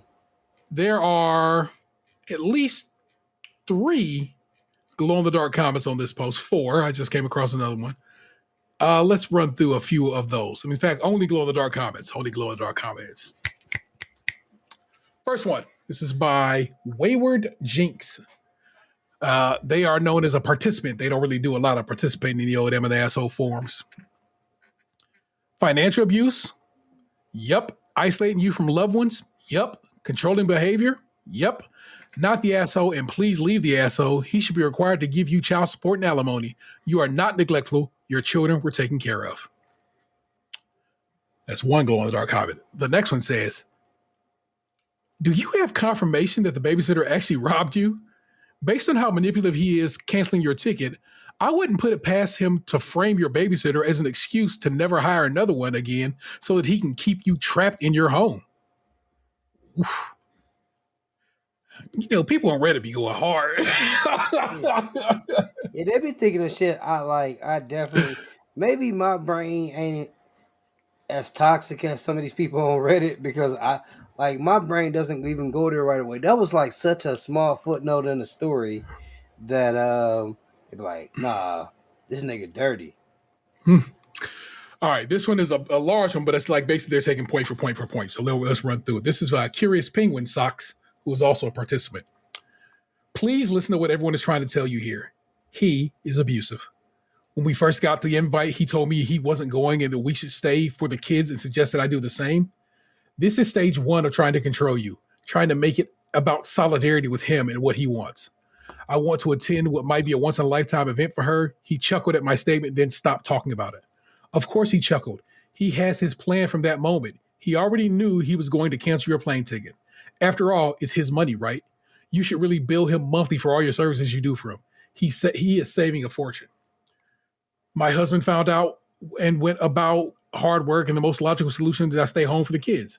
Him reiterating that he makes the money, not you, he doesn't view you as a partner. I found out he had canceled my plane ticket. I was upset, but still insisted on going. This was a boss move and one he didn't expect from you. Well done here. He blew up saying I wasn't supposed to go, even said he canceled my ticket to get me to stay. When his manipulation didn't work, he blows up at you, an adult who's supposed to be his partner, and he is treating like a child he is scolding. Also, him canceling your ticket, knowing you couldn't get another one, can also be seen as financial abuse. He demanded I return, but I said not until the wedding was over. He didn't ask, he demanded you do as he says. He called me horrible, neglectful mom, and then his mom had his mom scold me and accused me of abandoning my own kids. When he couldn't use financial manipulation, canceling the ticket, and bullying didn't work, blowing up on you, then he uses this sick tactic. Honestly, this is the most unforgivable to me.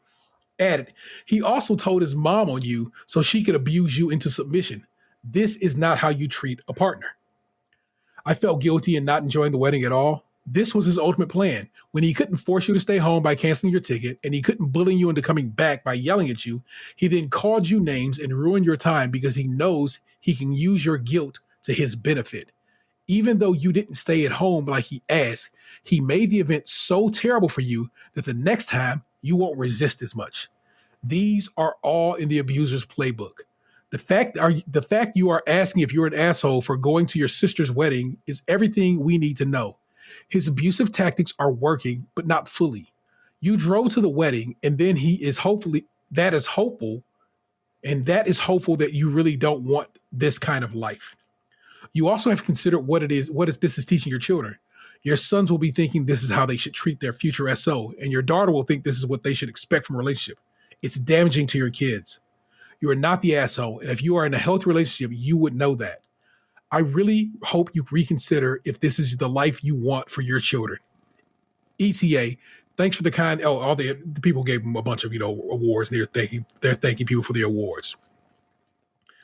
Again, like I said, the people on Reddit be in a bag, and I just thought this dude was a jerk, but now I think he might be more than that or worse than that. You feel me? I just want to know where to get this abuser's playbook.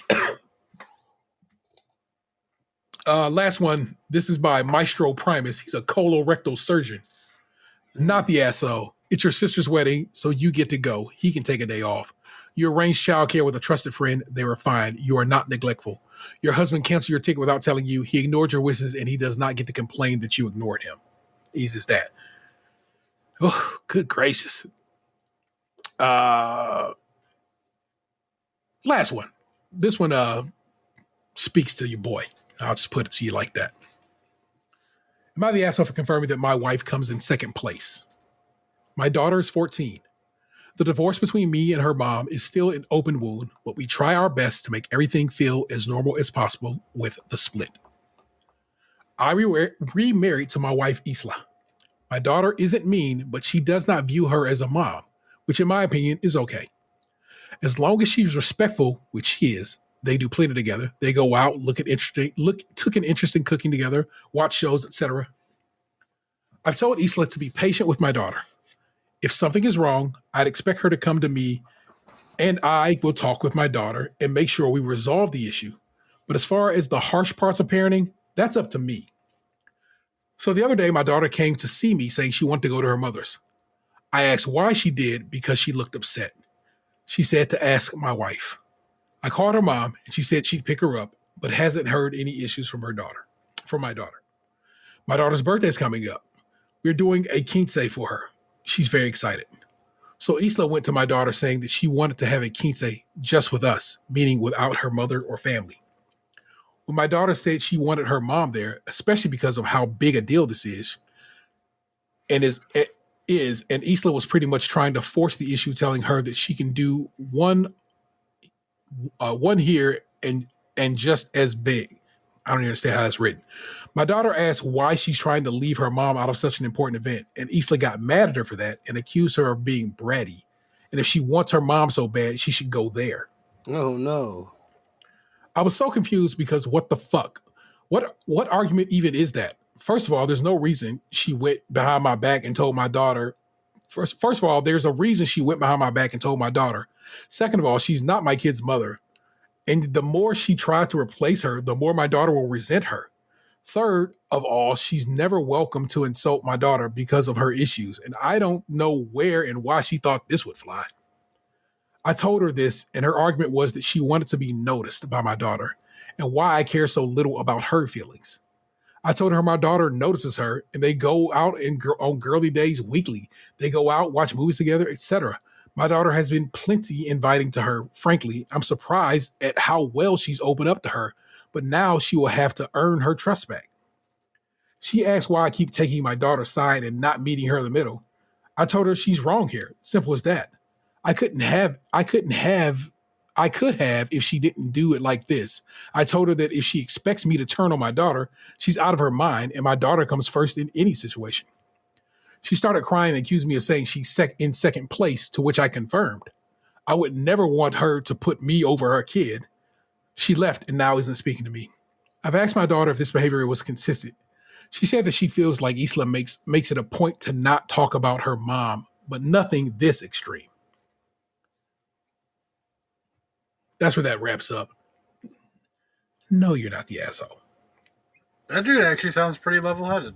I mean, granted, he's telling the story himself, so true. But like, I feel like if what he says happened, like, I feel like he's honest about it and he's being fair. Like, this woman, I feel like she wants the past kind of to, like, she wants to pretend like the past doesn't exist. She's just the mom out of jealousy, and she's the one that needs to kind of wise up here. As a man who's been through many step parents, this is definitely a her problem. Yeah, for sure. And it's that's a wild one. And I guess I sort of get it. Maybe there's a little jealousy there of the relationship that daughter has with her mom, or maybe she worries that her man gonna leave her and go back to that lady or some shit. Can't call it, but yeah. I wonder why, like, step parents be getting possessive. Like, no, don't call me stepmom, or don't call me Patricia. You gotta call me mom. Like, that person legit has a mom. What the fuck are you doing? Like, correct. You need to, like, really fall back. Like, I don't know. So, like, I don't know. I don't know why people get so possessive of a child that's not theirs. Like, yes, you're starting to share a home with another person, but this person had a whole ass life before you. And obviously whole ass children. So, yeah. I don't know. This ain't a fantasy child draft where this child now belongs to you. Like, you need to chill out. One singular glow in the dark comment is by Forbidden Meat Stick, who is considered a participant in the Am I the Asshole subreddit. Not the asshole. OP, thank you sincerely. From a kid who was always put after their abusive step parents' needs and desires. Thank you. Sticking up for your kid was the best thing you could have done in that situation. You're doing your job as a parent by protecting your kid and putting them first. If you weren't nasty about it and you weren't degrading to your wife, then the message was correct. The child should come first in a relationship such as this. However, you now need to do your job as a husband and get to the bottom of your wife's feelings and motives. It seems like she views your daughter's mother as competition, which is not uncommon in step parents, but it's still a bad situation to allow to continue. The bottom line is that your wife needs to stop trying to exclude your daughter's mother and needs to form her own connection with her instead. She basically is trying to replace your ex-wife in your daughter's life and is using guilt tripping and gaslighting tactics to do so against both your daughter and you. You need to set boundaries, go over everyone's concerns and feelings, and get things sorted so your household doesn't become a toxic hellhole. and agree. As always, all these are linked in the show notes. You can go and read them yourself and see what you think. See if you felt I put an inflection that didn't quite match up with everything and so forth. But that's what's been going on. We really kind of went over our entertainment already segment this week, so no need to delve into that. I can tell you I've been playing Fortnite. I can tell you I enjoy She-Hulk, and I once again rewatched the first season of Ted Lasso all the way through because it's amazing. Congratulations to everybody from Ted Lasso and everybody from Abbott Elementary who took a bunch of Emmys home this past Monday. Proud of both of those shows. Cheryl Lee Ralph. I straight up after I saw that shit, I almost cried when I saw her speech, bro. It was too good, too damn good. So, only the second black woman to get a Best Supporting Emmy. So, we got some work to do in this country, but we'll leave that be. But yeah, that's pretty much a show. I'm going to walk you through some things here. Let me do that. And that's, of course, please rate, review, subscribe, and share wherever possible. Subscribe to our YouTube and Twitch channels over, and of course, follow us on Twitter. If you want to support the show financially and have a few bucks to toss our way, you can join our Patreon with members at the $5 and above tier, get extra content each month and early access to new shows. We have merch available over tpublic.com/user/StageCrunchyMilk, all one word. There's currently a sale going. I just posted about that on the old Instagram. By the time you hear this, the sale will probably be over, but you know, there was a sale. Sales happen. Feel free to give us a call, 216-264-6311. That's 216-264-6311. We'd certainly love to hear from you. And this week, we've heard from a couple of people, but we also got an email. So let's go through the email first, which you think I would have had open. I can't believe I had that. I got the voicemails rip-roaring and ready to go, but I didn't have the email ready to go. So what's dope about this, it has been... It is rare we get emails from who I would say strangers. Most of the emails we get, we have familiars who shout us out and show love via email and or voicemail. But this is the first new one we've had in quite a bit, and I'd like to give it up to Jasmine M. Thank you for writing to us. The title of this email is "Came for Creme Patissier, Stay for the Cereal." Oh, nice. Hey, gang! Greetings from Britain. Greetings from Britain, people. I want you to know that. Take that to your heart, people. Found you guys through Nick Jew from What's the Tea and got into y'all's GBBO recaps. After that ended, I stuck around to hear you guys riff about everyday life. I moved from the tri-state area to the UK a couple of years back, and I'm always looking for podcasts that keep me up to date with what's going on back in America. Hearing about things like bathroom renovations, Thanksgiving plans, eBay selling, Oreo reviews, and weird news stories all fit the bill. I even got a few books/game recommendations along the way. You guys remind me of my uncles at the cookout or watching NFL Sundays with wings. The long episodes are perfect for getting through the workday or keeping me company when I go on walks. Thanks for all y'all do and keep it up, and know that you got a fan across the pond. Signed, Jazz. Jazz, thank you so very much for reaching out to us. Oh, that's incredible. Thank you. Yeah, that's a great email to have received. And I was gonna quit, but I'm back in now. I mean, I don't think like I felt terrible. I first of all, I did today episode for you because I haven't talked to y'all in a while. Yeah. But man, I could use some sleep. I'm hungry as fuck. But I mean, I miss talking to you guys. I miss seeing you guys, and you know, emails like that is what really makes this worth it. I tell people, thank you. For sure. I tell people all the time that when you send us an email, send us a voicemail, give us a review, so forth and so on, it slaps the battery square on my back and keeps the Energizer Bunny that is us going. And I don't even need a lot of them. I don't even need them often.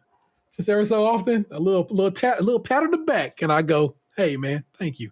So, Jazz, thank you so very much for listening. I hope we continue to entertain you. And speaking of which, Creme Patissier, a Great British Bake Off recap show, is coming back next week. By the time you hear this, the first episode of the Series 13 recap will be up.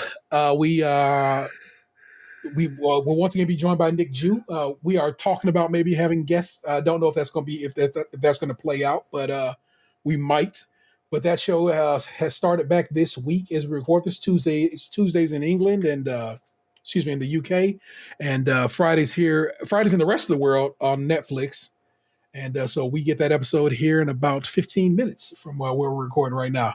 Am I going to stay up and watch Bake Off? Maybe, actually. Not going to lie to you. I'm not, but I'm going to get my notebook ready. I'm going to take some good ass notes this year. The first episode, as always, Nick already picked her boo. Yeah. Like, Nick already got her boo ready. I'm looking to see who's going to be my boo this year. And we'll go from there. But like Nick, it was funny. Like she sent the pic or tweeted out the pic, and I'm like, that dude was handsome as hell. I don't blame her. Yeah. And he was wearing that gold chain. Hey, I ain't never seen a British nigga with a gold chain on before. So Chiggs had the chain on last year. I think Nick got a thing for dudes with chains on the hump. Maybe. Dead ass. Well, that show now has its own feed, so I'm going to tell you you can go get it anywhere that you get podcasts. It is truly available everywhere. I put in the work this week to get that show up and everywhere, and made a logo for it and everything. I made a fresh logo for it and everything. So it's its own thing now. It is called Creme Patissier, spelled with a K, of course. Keeping on brand with the Krunchy brand. You know how we do.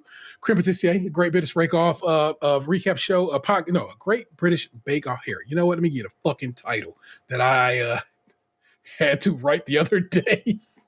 It is called now in its own feed. Like I said, it will not be going to the patrons first. Everybody will get this. It'll roll out every week. Creme Patissier, a great British bake-off podcast. I'm hoping that I don't get sued for that, or at least catch a cease and desist. But that is what the name of that show is. And like I said, you can get it on Spotify. It is an anchor show, so there'll be a little more interactivity if you listen to it on Spotify. There are going to be polls and discussion questions available for you on that particular feed. And stars don't play. Yeah. Yeah, man, the Queen died. It's been so much happening in the meantime. But yeah, that show is available everywhere. A podcast has switched over to Anchor as well. Me and Anthony have been working on some ideas and shit about that anyway, and actually been writing up an episode about summer jams that I truly want to have up before summer ends next week on the 21st. We'll see if I can make that happen. I got a goal, but that don't mean I can make it happen. But hey, as for voicemails, told you I got a couple of those, and let me get those up. Hey, it's the Silver Cookie, calling all the way from Tucson. It's very good to hear my brother and all the little podlings back on the podcast. It's lovely. Obviously, I'm not a subscriber. I'm still trying to survive in Arizona. For like a piss poor state, man, it's expensive. Anyways, I'm actually calling about this latest episode where we're talking about finally getting rid of the curse because the Guardians are doing well. And so funny that you mentioned it because yesterday I was reading stories to the kid about Haunted Ohio. And one of the stories was about Chief, I forget the guy's name, and I'm not going to try to pronounce it because it is super offensive, but he's from the Puck tribe. And he was part of a very, very famous Cleveland vaudeville group in the 1800s. And it was said that he is super pissed he wasn't sent back to Pucklands when he died. So as a result, he has cursed the former team to never win because, F you. And I don't blame him. I don't know if the land, if they've ever taken him back to his home, but I think they should. And that, I think, would finally release us completely from the curse. That's my thoughts. Anyways, yes, my brother and I did not get along great. Both of my brothers and I, and all three of us at one point in time, all picked on each other, but we all grew up to love each other, and so will the nieces and nephews. Don't worry. Think about some of the things we did to each other, Gabe. It was okay. We made it out okay, and we are closer than ever. you in Washington and me in Arizona, and then you somewhere else and me still in Arizona. All right. I'm going to talk to you guys later. Bye. Oh my God. Always a pleasure to hear from the Silver Koki. I like the term podlings. Podlings is dope for the children's. All Make right. Star Wars. And I mean, assuming that's clearing y'all on your screen, you can see who the next voicemail is from. But let's click on that and go anyway. Hi guys, it's your girl April, and I was calling to say I loved the last episode with Tayrell and his family. It was awesome. The part about his brother and the firefighters bringing him to the house, and just it brought tears to my eyes. But before that was damn near a scene from a movie. About how he felt, y'all started talking about y'all city and where the fire department moved to, and I was like, I wanted to know how he felt and what happened, and just it was just beautiful. The stories of your mom and the way you guys ate, and I even have a brother who did that with the syrup and the butter and the jelly and the butter. I don't know if he's diabetic today, but he should be. That wasn't healthy, and I never did it, and no.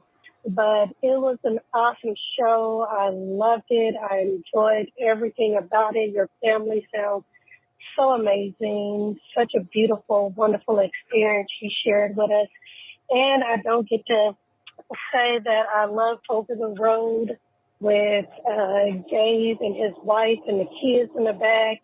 It's funny. It just reminds me of when I was on the road with my ex, when he was a truck driver with 4 kids and 2 dogs and whatever animals they would find too. And I'd be like, oh, hell to the no. But thank you guys. Wonderful shows. Miss you. Can't wait till the next episode.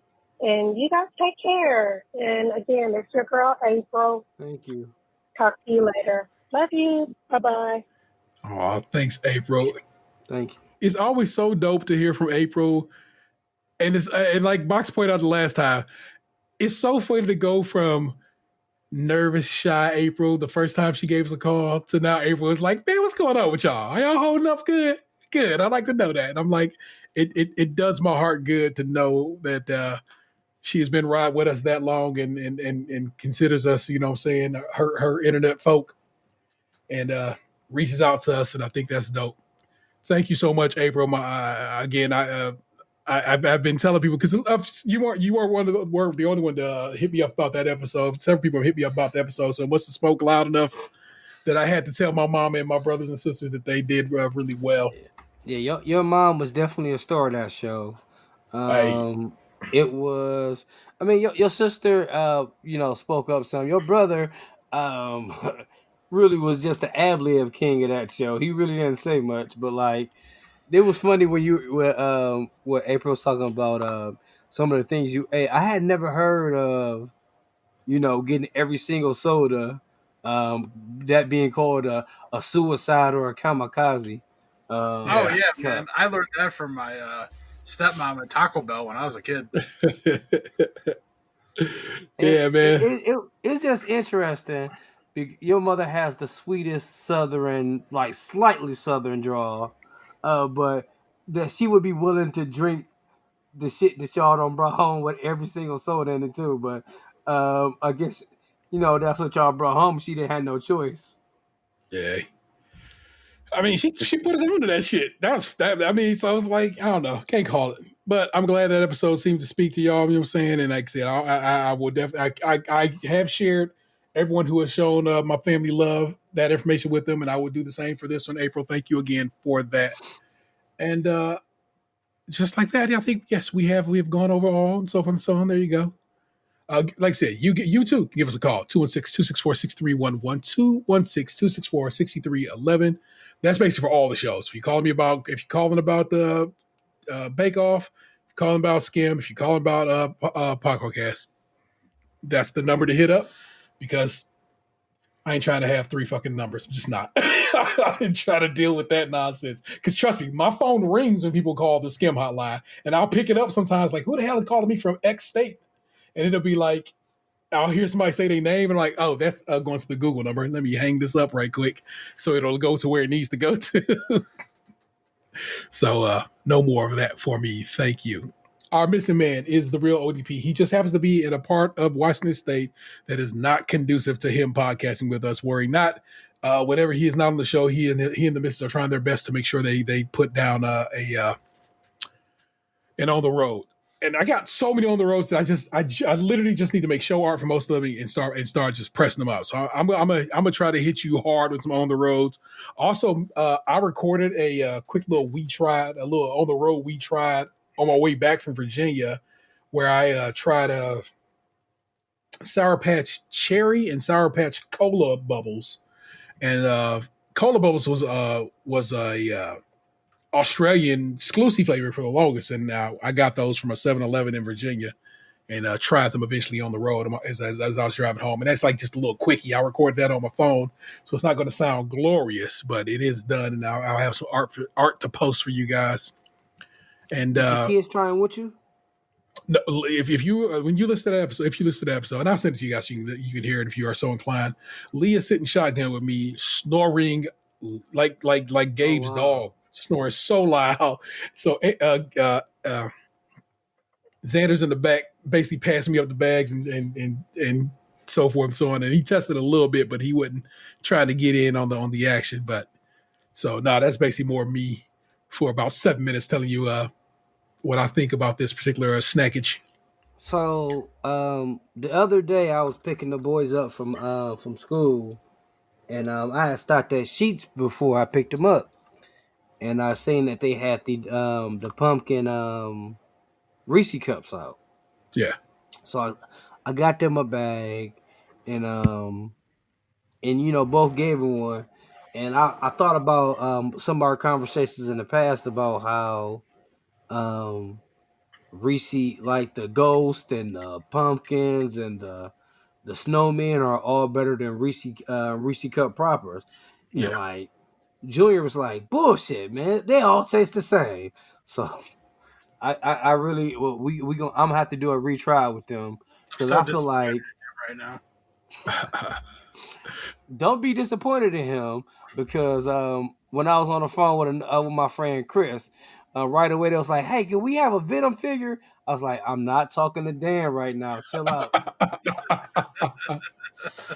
Did I send y'all, or did we all come across the TikTok or whatever that showed people literally they bought left and right Twix and was like, "Yes, I'm gonna cut these holes in half and show y'all there actually is a difference." It was stunning. I was so shocked by this. It's kind of something I think we need to repeat. Turns out I believe the left one's way more caramel. Right one's a little more, it looked like more cookie or less caramel, so the cookie was more present. And I was thoroughly just taken aback by that. So weird data points to view. Because you think it's just bullshit marketing on a wrapper. You know what I'm saying? This is the left one, this is the right one. No difference. Because it's just a bullshit little joke. I like the left wrap. I like the left Twix. You like the right Twix. Who cares? When I feel like if she would have cut it diagonal, like it wouldn't be the same because she said like she cut it right at the divot on one where they got the caramel. It dips a little bit at that point. Yeah.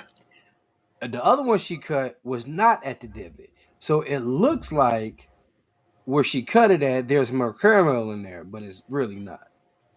So would you think she needs to cut it lengthwise all the way in half just to to see it on both sides?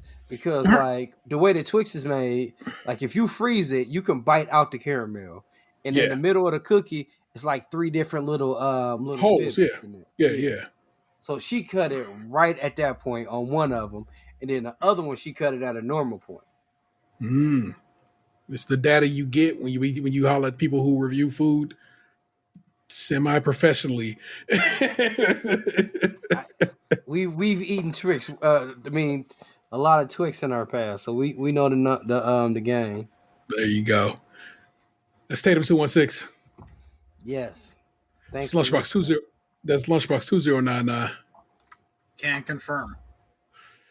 I am the Interstellar 713. Go Browns. Beat the Jets. Word to Brownie the Elf. And we'll catch you next week. You get a couple of shows next week, so be ready for it. Peace. Hey, what happened to you? You used to be beautiful.